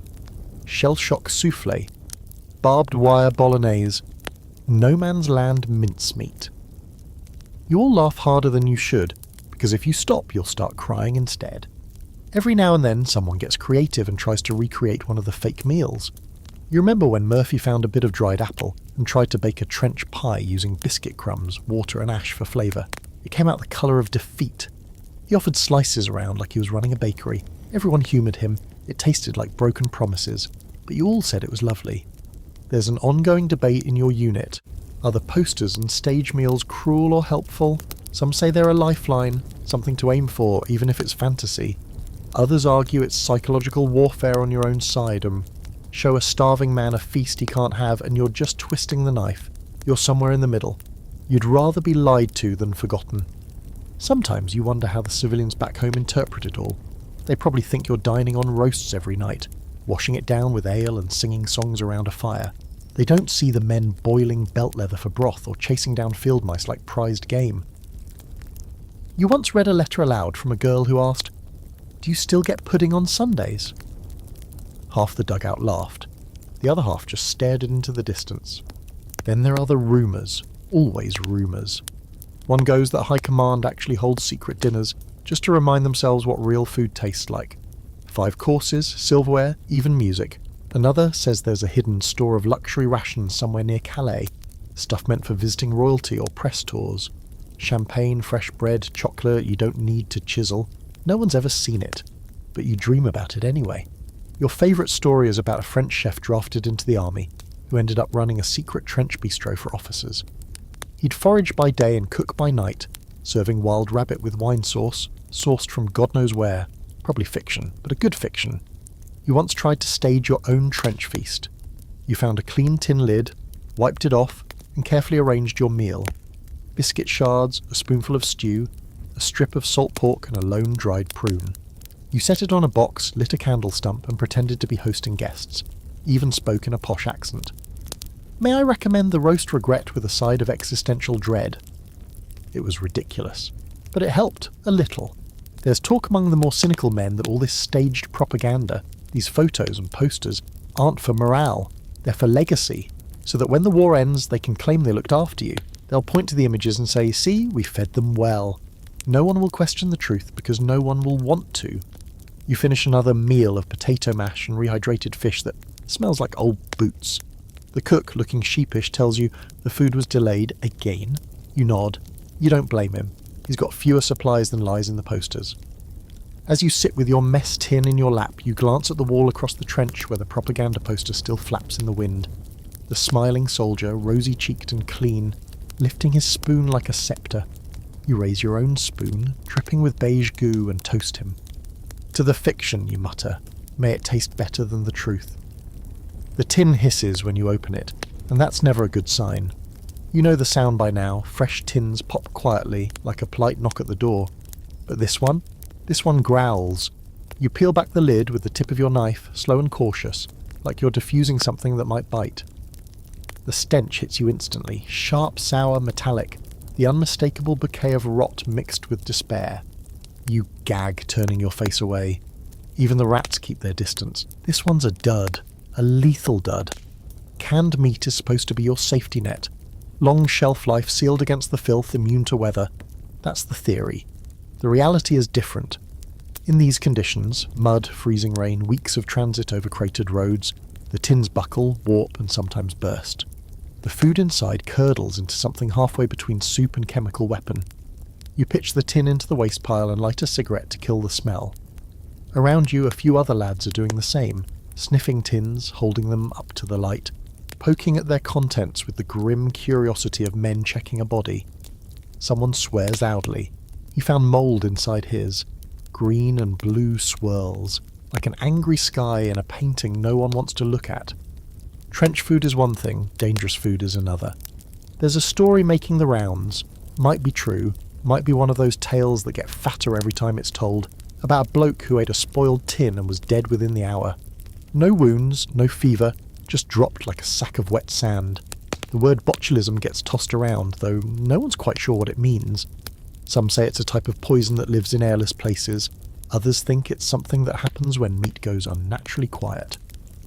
Whatever the science is, one thing's clear. You can't trust the tins. Every batch is a gamble. The labels are often worn off, so you never quite know what's inside. You've opened tins expecting beef and found fish. Once someone swore his was peaches but had got something brown and wriggling instead. It was neither. You begin inspecting the tins like a connoisseur. Knock them, shake them, press on the lid to see if it gives. If it bulges, you toss it. If it hisses, you say a quiet prayer and toss it faster. Then there are the ones that look fine until you taste them. Bland is normal, but bitter? That's a red flag. One man ate half a tin before realising the meat was laced with rust flakes. He spent the next 12 hours vomiting into a ditch, his stomach groaning like an empty drum. Medical staff are used to it. Food poisoning, they say, is part of the job. If you're not bleeding or coughing up bits of yourself, you're not high priority. They hand you chalky tablets and wave you off. Rest and plenty of water, they say, knowing full well the water might be worse than the meat. You try not to think about where the meat comes from. Some say Argentina, others say it's local, slaughtered and canned near the front. One rumour claims some of the tinned meat was originally meant for horses. Another suggests it is horse. You don't care. You'd eat a horse if it meant you didn't spend another night cramping in a latrine pit, praying for mercy. One afternoon you overhear a sergeant arguing with a supply officer about a shipment of tins that arrived already leaking. "What do you want me to do?" the officer snaps. "Write a letter to the cows." They both laugh. You don't. You've learned to work around the danger. One method is the tin test. Cut the meat and leave it out for the rats. If they eat it, you can too. If they sniff and walk away, it goes straight into the fire. It's a low bar, letting sewer vermin be your food critics, but you trust them more than whatever factory-stamped beef product on the lid with crooked lettering. There's an old debate among the men about which tins are safest. Some swear by the round tins with the flat tops. Others claim the square ones are from better suppliers. One guy insists the ones with Cyrillic letters are actually higher quality, even if no one knows what they say. You'd roll your eyes, but you've started keeping mental notes too. In a rare moment of clarity, you remember a school lesson about preservatives. Salt, vinegar, airtight containers. The teacher had held up a jar of pickles like it was magic. You hadn't paid attention then, now you'd trade a rifle for a lesson in safe pickling. There's a fringe theory that some of the poisonings aren't from spoilage at all, but sabotage. Spies in the supply lines, foreign agents slipping tainted meat into the crates, is nonsense, of course, but when you're doubled over in pain, clutching your ribs like they were about to burst, you start to believe in all sorts of things. Once, during a supply lull, the cook tried to boil the contents of several sketchy tins into a single soup. "Kill the bacteria," he said, "or kill us trying." The smell drove 2 men out of the trench. The rest of you ate it anyway. You didn't sleep well that night. The dreams were vivid. One man claims he saw his dead uncle riding a pig through a cabbage patch. You've begun marking the good tins when you find them, scratching a small X into the bottom with your knife. It's silly, but it feels like a little victory. A way to reclaim some control in a place where even your food tries to murder you. As you scrape the bottom of your current tin, this one's safe, thank you whatever trench gods are listening, you remind yourself why you keep eating it. Because it's calories. Because it's there. Because sometimes, against all odds, it isn't spoiled. And when that happens, when the meat is firm, the fat solid, the smell tolerable, it feels like you've won something. It's not much, but in a world where death can come from either end of a rifle or the bottom of a spoon, even a safe meal is worth celebrating. It arrives the way most things do in the trenches, not with fanfare or ceremony, but with a quiet murmur that spreads like a ripple through the dugouts. They've brought the rum. The words roll through the trench like a warm breeze through cold bones, lighting up tired eyes and twitching lips into something dangerously close to a smile. Even the veterans, the ones who rarely react to anything unless it explodes, lift their heads. Rum rations, issued by the quartermaster under strict supervision, measured down to the ounce, ladled into each man's cup like liquid gold. Officially, it's meant to restore morale and combat chill. Unofficially, it's the only thing that takes the edge off a war you've been chewing on since the day you arrived. The sergeant unlocks the heavy metal box with a set of keys that look far too ceremonial for the purpose, as if he's guarding a royal treasure. And in a way, he is. The rum is strong, navy strength, they call it. Dark, sticky, flammable. One whiff and your nose hairs curl. You line up, mess cup in hand, along with every other man not currently unconscious, on sentry duty or actively being shelled. The rule is 1 tot per man, sometimes more if there are extras and the officers are feeling generous, or already a few sips in themselves. When it's your turn, the sergeant ladles out the rum with a solemnity usually reserved for funerals and births. You cradle your cup like it's the last warm thing on earth and take a sip. It hits immediately. Burns a path down your throat, blooms in your chest, settles low and warm like someone just lit a fire inside your ribcage. Your eyes water, and your hands stop shaking. For a few minutes, the trench feels less like a coffin and more like a room. Rum does more than warm, it rewires you, sharpens the jokes, softens the edges of trench walls and yesterday's nightmares. It loosens tongues, stirs up songs, reminds you what it felt like to sit in a pub. Boots dry, coins in your pocket, nothing to fear but an unpaid tab. The lad next to you starts humming, then singing off-key but with gusto. Before long, half the trench is bellowing some filthy marching tune. You join in? Why not? For 5 minutes, you're not just surviving, you're living. Rum is tradition now, a ritual passed down like an inheritance.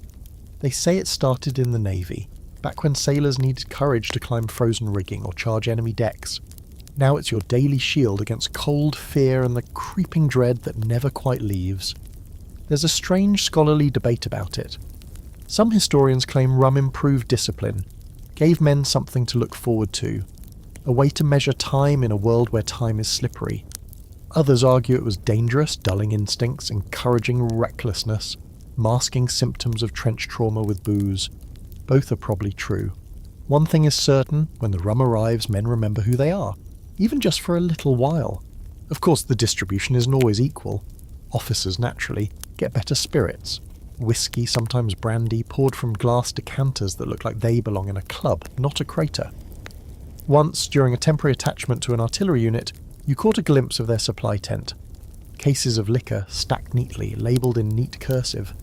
You were handed a dram of something amber and smooth that made trench rum taste like radiator fluid. You haven't stopped thinking about it since, but you don't envy the officers too much. Not entirely. They drink to dull a different kind of pain. The pressure of command, the weight of letters they have to write when men don't come back from patrol. You've seen more than one officer drinking alone, muttering names into his cup. And sometimes the rum is late. When that happens, the trench grows quieter, colder. Men snap at each other. Jokes fall flat. 1 day without it is manageable. 2 starts to feel like punishment. 3 and things unravel fast. Then there's the desperate moments when men make their own spirits. The results are mixed. You've tasted one such concoction. Rumour said it was fermented sugar, tea leaves and shoe polish. You took 1 sip and forgot your own name for an hour. Another guy made something from fruit peels and yeast, left to sit in an old sock. He called it dugout brandy. He went blind for a day and swore it was worth it. Alcohol rationing isn't universal. The Americans, when they finally show up, get coffee and cigarettes but no booze. Some say that's why they're so tightly wound. The French? Wine, naturally. Red and rough, issued in old glass bottles or jugs with chalk scribbles on the sides. The Germans have schnapps, clear and sharp, and sometimes beer when they can get it. You hear of one ceasefire where both sides exchanged drinks. French red traded for German gin. For an hour they toasted across the wire. Then the artillery resumed. Back in your trench, the rum starts to wear off. The fire in your chest cools. The ache returns. But it's slower now, less sharp. You roll onto your side in the dugout, wrapped in your greatcoat, and breathe out a cloud of warm fog. You think of all the times a few ounces of rum made the difference between giving up and just getting through. Between going over the top with your guts clenched, or going with a shout and a grin. It's not medicine, not really. But sometimes it's the only thing standing between you and the dark. You lick the last drop from the edge of your cup, careful not to waste a molecule, then tuck it back into your kit. The singing's fading. One man's already asleep, snoring loud enough to rattle the boards. Another lies awake, eyes wide, whispering to himself. You close your own eyes, the taste of rum still on your tongue, and let the silence settle. And just before sleep takes you, you think, if this war ever ends, and you make it home, you'll never sip rum again without thinking of this night. You've eaten a lot of strange things in this war, some intended, some accidental, but nothing quite prepares you for the culinary variety parade that comes with a rotating cast of Allied soldiers. Today it's the Australians and Canadians who've moved into the sector next to yours, and within hours the air smells like someone's actually cooking, not just heating rations until they surrender. The Aussies bring something with them that looks like a massive blackened kettle suspended over an open fire. They call it a Dixie, and what they pull from it is a stew so thick it nearly holds its shape when served. It smells like mutton and onions with a whiff of spice that's definitely not in your standard ration pack. One of them, wide-brimmed hat tipped low, sees you eyeing it and shouts, "Oi, Pommy! You ever eaten real food before?" You cross over cautiously at first, mess tin in hand. The man offers you a scoop without ceremony, and you accept like it's a holy relic. It's rich, salty, with a faint sweetness you later learn comes from a touch of damper bread crumbled into the mix. The Australians eat loud and laugh louder, slapping backs and throwing bones into the fire like they're camping, not sitting 100 feet from German machine guns. Then there are the Canadians, polite, apologetic and sneakily resourceful. One of them sets up a makeshift smoker out of a broken munitions box and starts drying strips of beef over it. You ask what it is. He grins. "Jerky, got it from back home, had to punch a train conductor to keep it." He offers you a piece and it's like chewing salted leather soaked in maple and war stories. You love it. The Canadians have also figured out how to make something called bannock, a sort of pan-fried bread made from flour, water and whatever they can scrounge. They fry it on mess tin lids over coals, flipping it like pancakes. It's chewy, greasy and beautiful. You haven't had bread that didn't chip a tooth in weeks. Even the Indian troops passing through carry their own flavours, and if you're lucky, you can barter your way to a bite. Once, during a lull, one of the Sikh soldiers traded you a triangle of spiced lentil cake in exchange for a tin of fish. You bit into it and got hit with cumin, chilli and what might have been coriander. For the next 20 minutes your mouth was on fire, but it was the best kind of pain. Every nationality brings something to the table, literally. The South Africans, with their gamey meats and dried fruit compotes, the Belgians with mystery stews and black bread crusted with coarse salt. The Scots show up with a kind of porridge they call brose, and the Irish bring potatoes with stories of ghosts and whiskey they won't share. Food becomes a sort of language out here. You don't always understand each other's words, but you know what a shared meal means. It means, I see you, I'm hungry too. Let's not talk about what's beyond the wire tonight. There's an argument that breaks out one night over a pot of mystery stew. Some say it's kangaroo meat. Others swear it's rabbit. A Frenchman claims it's rat. Everyone laughs, but no one stops eating.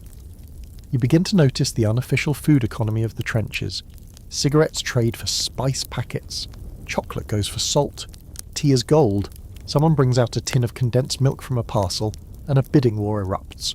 You offer the last of your Australian stew and a spare pair of socks. You lose to a Canadian who offers sardines and a promise of moonshine. A few men try to organise a trench potluck. Everyone contributes something from their national stash. The French bring wine, though, of course, thin and vinegary, but still wine. The Australians offer dried fruit and biscuits. Canadians show up with jerky, and you, poor Brit that you are, offer up a biscuit and a small tin of marmalade. It's pitiful, but no one mocks you. Instead, they take turns dipping the biscuit into the marmalade like it's some exotic delicacy. The next day you swap a letter from home for a bite of someone's sausage that tastes suspiciously German. Don't ask, the man says, chewing with a grin. Just eat. You do.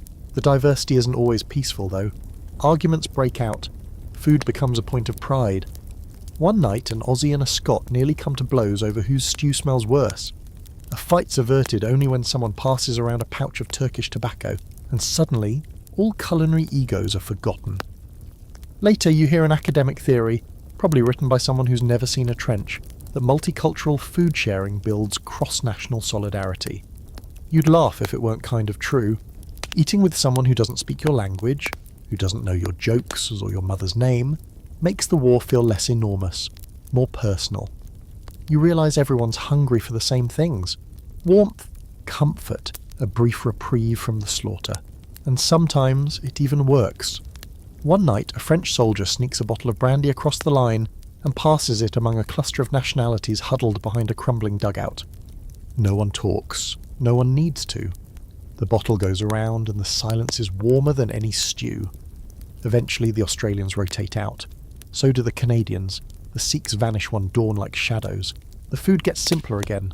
Less colour, less spice, more bully beef, more biscuits. You're back to the standards. But now, they taste just a little bit worse because you've had something better. And when you sit down with your mess tin and choke down another mouthful of grey, greasy stew, you close your eyes and imagine it's bannock, or jerky, or that triangle of spicy cake that set your mouth on fire. And you smile just for a second, because even in a place built for death, you've tasted the world. Dinner tonight is interrupted by the peculiar whine of a shell spiralling in from somewhere beyond the hills, a high-pitched cry that turns every head in the trench. You stop mid-chew, spoon halfway to your mouth. The shell hits 200 yards off, close enough to shake the boards underfoot, not close enough to kill you. This time, still no one speaks for a moment. Everyone just sits there, hands hovering near mess tins, eyes flicking toward the sky like it might rain steel again. The problem isn't just that shells fall, it's when they fall. And where. You can be in the middle of supper, your first warm food in 2 days, and suddenly the sky opens up and drops fire on your bread. You've watched more meals end in dirt than you've finished. Stew flung through the air. Biscuit tins buried under collapsing walls. Hot tea spilled onto a boot still laced from a stand-to. It gets so that every spoonful you actually swallow starts to feel like a minor miracle. This is what it's like to eat under fire. You grip your tin tighter, crouching lower as another shell whistles overhead, this one landing further off. No one ducks anymore unless it's really close. You develop a kind of instinct for it. Shells you can ignore, shells you can't, and in between you chew.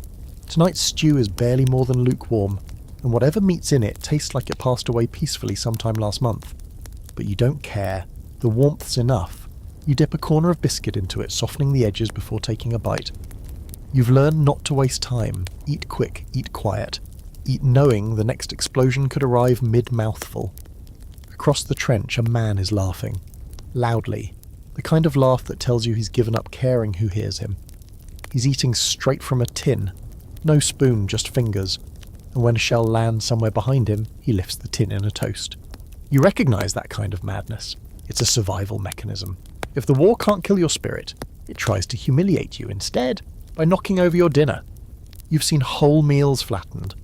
Once, someone managed to trade for an actual egg. An egg! and was minutes away from boiling it in a rusted tin cup when a shell dropped 50 feet away. The blast sent the egg flying into the side of the trench, smashed against a sandbag. The poor guy looked at the mess, then at us and muttered, "I should have just eaten it raw." That's the thing about eating under fire. It turns food into both a treasure and a target. You start to develop rituals. Eat in a crouch, eat with one hand near your helmet. Never heat both your tea and your stew at the same time. If one gets blown away, at least you've got the other. You learn to shield your tin with your body like it's a newborn infant. There's a scholarly argument you once overheard from a chaplain, that eating in the midst of bombardment helps anchor soldiers in reality. Keeps you human, gives structure to chaos. Maybe, or maybe it just gives you something to do with your mouth other than scream. One particularly rough evening, the shells started dropping during dinner, just as the cook was doling out the rations. No one moved at first. We all stood there, stew sloshing in our tins, eyes on the horizon. And then, crack, one landed closer. Dirt rained down, a few men scattered. The rest held their ground, chewing faster. One guy got a bit of shrapnel in the shoulder, didn't drop his spoon. Some nights the fear makes your hands shake so badly you can't keep the spoon steady. You end up drinking your stew like soup, slurping from the edge while your knees knock together. No one mocks you, everyone's done it. And then there's the quiet after the barrage, the part no one talks about. The way you pick your food back up, dust it off if you can, eat what's left. Even if it's got a bit of grit in it, especially if it does. The grit reminds you you're still here. You remember one night vividly. The shelling was so constant it felt like the ground had a heartbeat. You huddled behind a plank wall, mess tin clutched to your chest, food going cold. When it finally stopped, there was this eerie silence, broken only by a rat scurrying across a beam. Someone whispered, "Anyone still hungry?" And the reply came deadpan, "Only for dessert." Later a debate broke out. Is it better to eat before the shelling, or wait it out and risk cold food? You're firmly in the eat when you can camp. You've gone hungry too many times waiting for quiet that never comes. A warm stomach is better than a full one, and besides, who's to say you'll still be upright in 10 minutes? Food under fire takes on a sacred quality. You don't just eat to live, you eat while living, while death sings its tune above you. A spoonful of beans in the middle of a barrage is defiance. A bite of biscuit during incoming is resistance. You finish your meal with one last soggy mouthful and wipe your tin with a corner of your sleeve. A fresh shell lands off to the north, somewhere close to the latrines. A distant curse confirms a near miss. You sip the last of your tea, now cold, and tuck your mess tin back into your kit. A rat climbs over a sandbag, sniffing the air. You chuck a pebble at it, and it scurries away. Victory. Small, pointless, beautiful victory. You huddle back into your corner of the trench, your belly not full but not empty, and let the shell fire fade into the background noise of war. Tomorrow you'll eat again, or try to, and maybe you'll finish a whole meal without interruption, but probably not. It begins with a rumour, as always. You hear it from a runner passing through the trench, his coat flapping, eyes wide with something between excitement and panic. "They hit the depot," he says. "Rear line's a bloody mess. Nothing's moving forward." You watch him disappear into the next dugout, and the silence he leaves behind is heavier than the mud on your boots. At first, no one believes it. The food's been thin before, late, questionable, but it's come, always, eventually. You've grumbled over cold stew and maggoted biscuits, but you've eaten. Now, there's nothing. By evening, the supply line is still dead. The cook's standing beside an empty fire pit, hands on his hips, staring into the nothing like he's waiting for it to apologise. "Ain't even got fat to scrape," he mutters. His stew pot hangs above bare coals like a joke. You peer into it and see your reflection, stretched and dirty, surrounded by smoke. The next day the tension thickens. Breakfast is a tin of jam passed between 6 men, each of you dipping your biscuit in like a dioptoi, you're drawing lots. Lunch is tea, just tea, hot water with a ghost of leaves. One man chews the packet. By nightfall, the complaints begin to curl into something uglier. Someone snatches a cigarette from a mate's pocket and swears it was barter for food. Another blames the Canadians 2 trenches over, says he saw one with a full mess tin when the rest of you were sucking on dry rations. You've seen this before. When hunger sets in, suspicion follows. Fast. By the 3rd day, it's not just food that's missing. Patience has evaporated. Manners go next. The cook's threatened twice. He's got nothing to serve but salt and old tea leaves, and someone throws a stone at his head when he says so. It misses, but only barely. Then comes the raid. Quiet, clumsy, desperate. Someone breaks into the officer's supply crate. They don't find much, just a few tins of sardines, some preserved cheese, and a half-eaten fruitcake from a parcel marked "Do Not Touch." But they take it. Every crumb. No one owns up. No one has to. The next morning, the officers are seething, and the tension in the trench is a coiled spring ready to snap. You hear the yelling, boots thundering over duckboards, accusations flying. One officer shouts about discipline. A corporal fires back about starvation. You duck behind a crate and eat the last bit of biscuit hidden in your sock, as damp tastes like wool and desperation, but you eat it anyway. The command response comes fast and predictable. Punishment, extra sentry duty, no rum, letters withheld, a show of control, aimed not at the guilty, but at everyone. You sit on the edge of the trench with your stomach folding in on itself and try to pretend you don't care. But your mouth is dry, your hands shaking, and the back of your throat tastes like tin. That night a man cracks. He's an older private, face worn like weathered stone, always quiet. You find him sobbing beside a latrine trench, holding a crumpled photo of a girl, his daughter maybe. He says he can't stop dreaming of her eating bread. Just bread, he whispers, hot, thick slices with butter, her mouth full of it. You stay with him until he falls asleep, and when he does, you weep too quietly. There's a debate, as always. Was the raid right? Should you have stood firm, waited for resupply, held the line with dignity and growling bellies? Or is it survival? War isn't fair. Why should food be? One man says it's the start of a mutiny. Another says it's already happened. The next day the depot is back online. Supply wagons roll in under cover of fog, escorted like royalty. Food crates, tins, even something that looks suspiciously like fresh vegetables. Relief rushes through the trench like heat. But it's not joy, it's caution.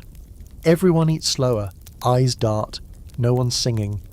The cook ladles out stew with trembling hands. You dip your spoon in and lift out a carrot slice, real and orange and not made of chalk. You eat it, and it tastes like forgiveness. Later you find out that several rear-line troops were injured during the depot strike. Horses scattered. A few crates went missing, likely stolen by some other starving unit before yours. There are whispers of a firefight over a wagon load of rum and rice. No one confirms it. That night you sit by a flickering lamp scribbling a letter home with numb fingers. You don't mention the hunger.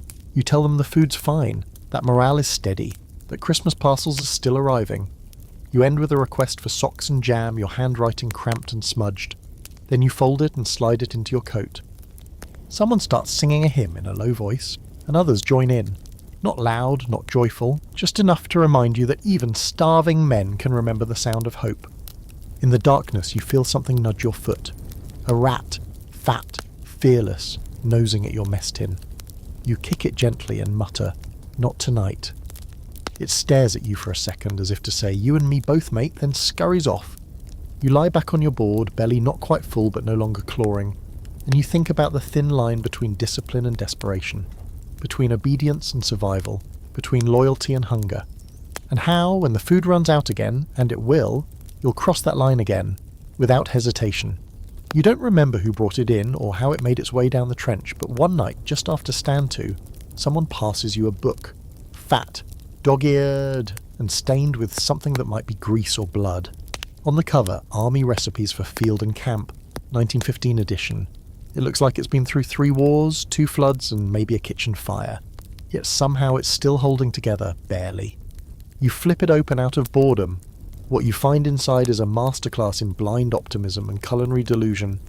Recipes for trench pie and pea sausage, mock ham, and best of all, meat surprise. Every page reads like a dare. The margins are filled with handwritten edits from whoever owned it last.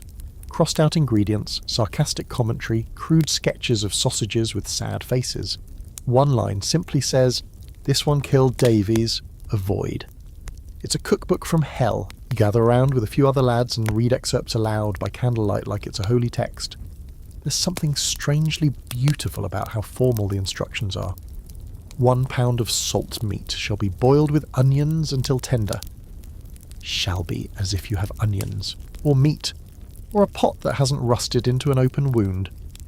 One recipe suggests frying bacon until crisp, then layering it over boiled cabbage and topping it with a light dusting of pepper and vinegar. Murphy nearly chokes on a dry biscuit. "If I had pepper," he mutters, "I'd snort it straight just to feel again." Another gem offers this. When bread is scarce, biscuit may be crushed, soaked in broth and moulded into loaves. You all glance at the biscuits stacked like bricks in the corner. No one volunteers to try them. Still, the idea of cooking, even theoretically, feels good. It's food not just as necessity, but as creativity, as play. You can't remember the last time anyone cooked anything on purpose. Most meals are just combinations of ingredients surrendered to heat until edible. Encouraged by grim enthusiasm, someone suggests trying one of the desserts. The recipe for ration pudding is laughably simple. Biscuit crumbs, condensed milk and dried fruit, all mashed together and left to sit. No measurements, just vibes. You manage to find the first two ingredients. The third? You substitute raisins with a small handful of foraged currants someone pinched from a ruined garden weeks ago and has been hoarding like rubies. You mash it all together in a mess tin, stir with the end of a bayonet and pass it around. It's dense, cloying, a little sour from whatever those currants have become, but it's sweet. It's new. It's yours. In a place where meals are dictated by logistics and survival, inventing your own recipe, no matter how horrifying, feels like rebellion, like scratching your name into the side of a world that forgot you. There's a historical debate about these wartime cookbooks. Some scholars say they were practical morale boosters, designed to give troops a sense of agency. Others claim they were bureaucratic fantasy, paper bullets against real hunger. The truth probably lies in between. Some cookbooks were official, issued by the army, meant for the field kitchens and base camps. Others were unofficial, compiled by officers or chaplains, passed hand to hand like contraband. One volume, supposedly circulated in Induct 16, includes a recipe for boiled rat with mustard. Probably a joke. Probably. You remember reading somewhere that during a particularly bad winter, a French battalion actually produced a booklet titled La Cuisine de Front, complete with illustrations.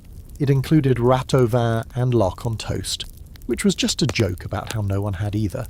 Still, the book became a minor legend. Soldiers would quote it like scripture. 2 ways to serve despair, cold or with vinegar.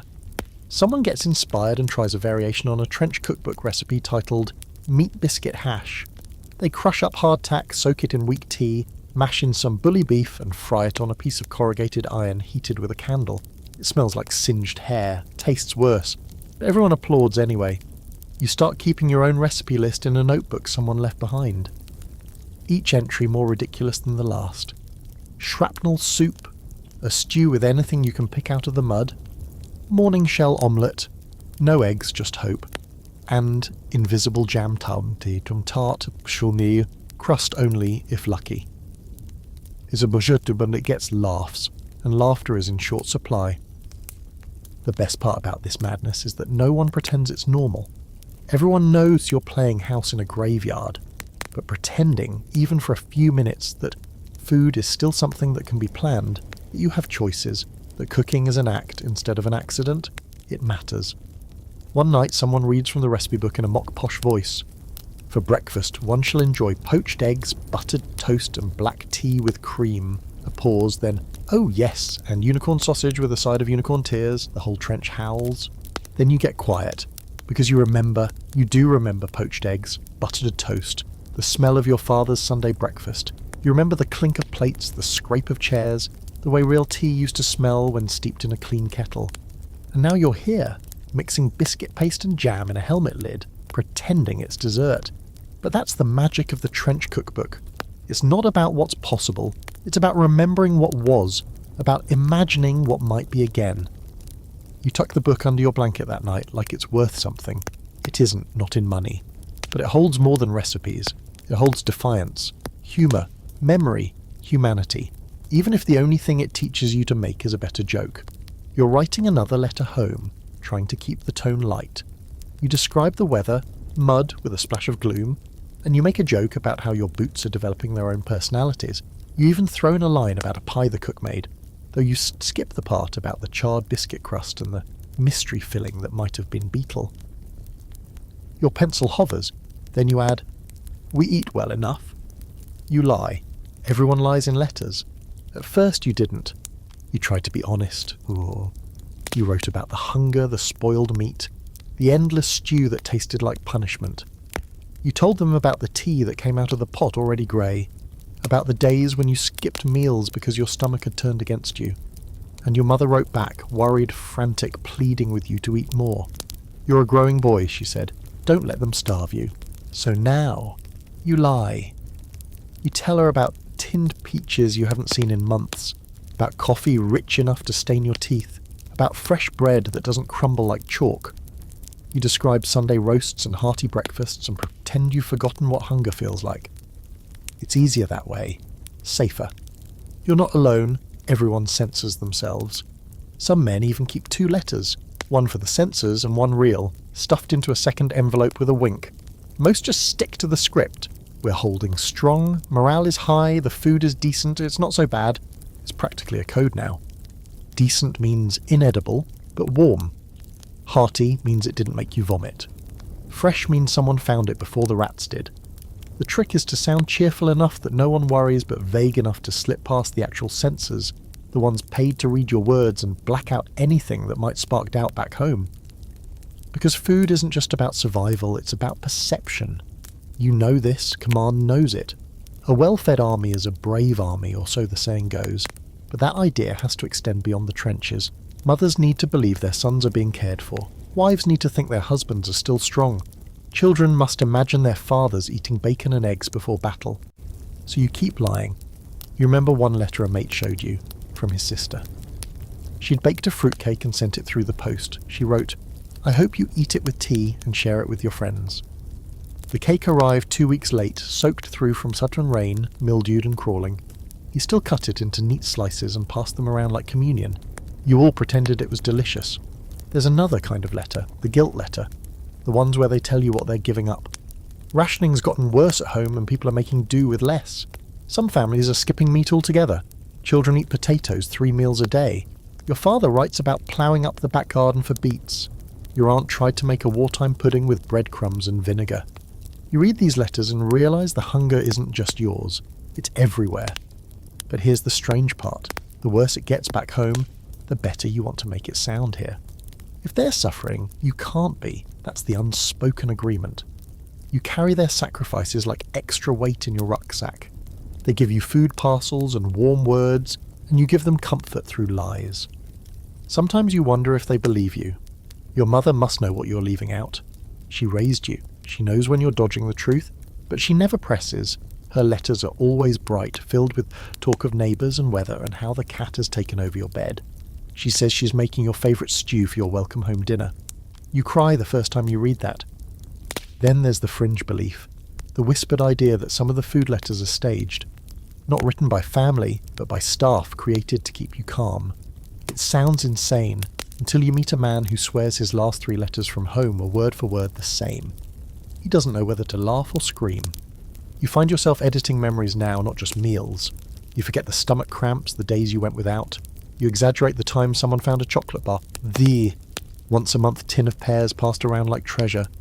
Your letters become stories you wish were true. Once you wrote about a stew so good you went back for seconds. The reality, it made you so nauseous you poured it into a shell hole when no one was looking. There's a certain artistry to the deception. You learn how to sprinkle in just enough complaint to sound real. The stew's gone a bit watery lately, but we still manage fine. You write, "I'd kill for a real cup of tea," like you're joking, but you're not. At night, by candle or weak lamp, men huddle over letters like sacred texts. Some read them aloud, some keep them folded and unread, afraid of what they might say, or what they don't say. Some have stopped getting letters at all. You tuck your latest one into your coat. It smells faintly of smoke and sweat and pencil lead. You can't remember the last time you told the full truth, but you can remember how your mother's voice sounds when she laughs. That's what you write for. Tomorrow there might be food, or there might not. Maybe it'll rain and the trench will flood and your breakfast will float away in a bowl of brown water. Maybe the cook will cobble together something new. Rat stew, turnip mash, dandelion tea. Whatever it is, you'll eat it. You'll live, and then you'll write home about the roast beef, the thick gravy, the potatoes boiled just right, and you'll sign it, love always. because lies are easier on a full heart than an empty stomach. You arrive back in England on a brief leave, boots still caked with mumble or mud that's more France than leather now, and your stomach still tangled in knots from whatever stew-like substance passed as breakfast. You expect comfort, home-cooked meals, clean linens, silence, but instead you walk right into another war. Not one fought with rifles and shells, but with coupons, queues and gardens planted in place of flowers. This is civilian hunger, and it has a very different flavour. The train drops you near the village you left behind. Familiar faces wave. A few don't recognise you at first, and you don't blame them. You're thinner, your cheeks sunken, your eyes set just a little too deep. But it's not the welcome that surprises you, it's the fields, the backyards, even the tiny green strip behind the post office. All of it turned to soil. Crops growing where children used to play, beans where roses were, potatoes in flower boxes. It's the rise of the Victory Garden, and it's blooming across every available inch of England. Your mother meets you at the door, hugs you like she's afraid you'll disappear if she lets go. Inside, the house smells of boiled cabbage and vinegar. Not exactly what you dreamed about during freezing nights in a dugout, but it's warm, and it's food, and it doesn't come from a rusted tin, so you almost cry when you sit down. Dinner is plain, boiled vegetables, some bread, and a bit of suet pudding that tastes like dust and devotion. She apologises, says the butcher's shop hasn't seen a proper cut of meat in weeks. We get bones, mostly, she tells you, for soup, if we're lucky. You look down at your plate and feel for the first time in months, ashamed to be fed. You've come from hell, yes, but they've been quietly starving for you. Children run past the window with slices of carrot on strings, pretending they're lollipops. Your father's tending to a scraggly plot behind the shed, where onions and lettuce try their best in the clay-heavy soil. He shows you his compost pile like it's treasure. In a way it is. They have had to learn, just like you have, that nothing is wasted. Not peels, not bones, not time. Back in London, you hear it's worse. Ration cards rule everything. The newspapers print tips for stretching meat with breadcrumbs and water. Wartime cake is made without eggs or butter. One woman wrote a column about frying nettles and seasoning them with salt from the sea. Another suggested using mashed potato to stretch out flour for bread. You eat a slice of that bread and it tastes like memory, soft and sad. There's an open scholarly argument whether the home front rationing system was the model of fair distribution or an exercise in polite starvation. Officials boasted that no one went hungry, but plenty of people, especially in cities, got just enough to not quite starve. Barely fed is not the same as well fed, and when a shipment of American corn or Canadian oats made it into port, you'd think it was Christmas. Children licked spoons for flavour. Families shared a single egg like it was gold. The idea of home has changed. It's no longer the land of plenty you fantasised about between bites of hardtack. Now, it's a place of quiet endurance. You see women swapping recipes like war strategies, trading sugar for flour like diplomats. One neighbour shows you how she bakes fake apple pie, turnips shaved thin and soaked in cinnamon. It's the illusion that counts, she says with a smile. You believe her. Your younger brother brags about the rabbit he snared for Sunday's dinner. You tell him he's practically a general in this food war.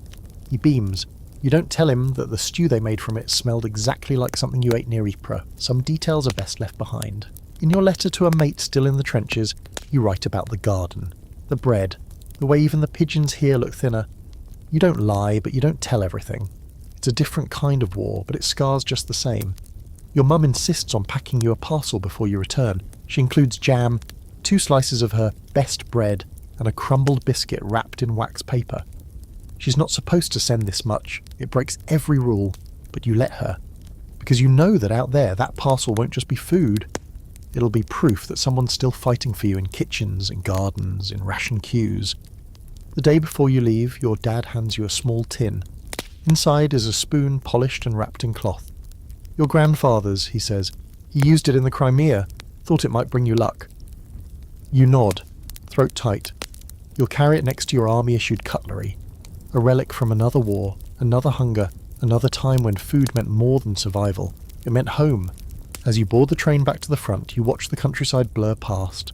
Gardens dot the land like secret defences. And you realise that the war doesn't just stretch across trenches and barbed wire. It runs through dinner tables, larders, and half-empty pantries, through carrot peels and bone broth and empty bellies that never complain. You once believed that the front was the only place where war was real. Now you know better. And tomorrow, when you unwrap your mother's jam and spoon it onto the stale biscuit, you'll close your eyes and taste something no trench ever offered. Love, in rationed teaspoons. The war ends, not with a grand bang or cinematic flourish, but with a kind of hesitant exhale. One morning you wake up to silence. No shelling, no shouted orders, just birdsong and boots crunching without urgency. Word trickles down the trench like molasses. The armistice has been signed. Fighting is over. You're going home. Except not quite. First you wait, then you march, then you wait again, and eventually you're on a boat that smells like oil and relief clutching your pack like it might vanish. When you finally step onto English soil, it's like a dream filmed in too soft focus. People cheer. Brass bands play. Someone hands you an apple, a real fresh apple. You bite into it, and the sweetness nearly floors you. You chew slowly, letting the juice run down your chin. This is what peace tastes like. Tart, cool, unapologetically alive. But your body isn't sure what to do with real food anymore. You eat your first proper meal at a rehab centre for returning soldiers, a roast dinner served with gravy and mint jelly, and vegetables that haven't been boiled into submission. Your fork shakes. You get halfway through your plate before your stomach rebels. You excuse yourself, ashamed, the meal sitting like guilt in your gut. Food at home feels different now, familiar but strange. Like a song you used to know but can't quite hum. You sit down with family, pass plates, pretend like it's normal, but your eyes dart for ration portions, your ears twitch at every silence. Someone drops a spoon, and you flinch so hard your niece starts crying. The doctor says your digestion will take time, so will your nerves, so will everything. You nod, but inside you're still counting calories like they might disappear. You hide bits of food in your coat pocket, not because you need to, just because you did. There's a strange scholarly argument bubbling up among experts, whether trench food led to long-term shifts in eating habits for an entire generation. Some say yes, that soldiers returned with new preferences, new rituals. Others argue it was all trauma, nothing more, nothing less. You sit there, eating cold bread and jam at 3 a.m. in your pantry, and think maybe it's both. You're not the only one. At a veterans hospital, you meet a man who won't touch anything that isn't canned. "Trust the tin," he says. "Never lied to me."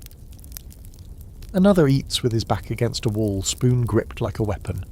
One man only eats alone, says food tastes like peace, and he hasn't earned that yet. Back in town, shops are changing. Cafes advertise soldiers' breakfasts. Thick bacon, strong tea, bread you don't need a hammer to eat. There's a rush for canned food, oddly enough. Civilians have grown used to it. Some even like it.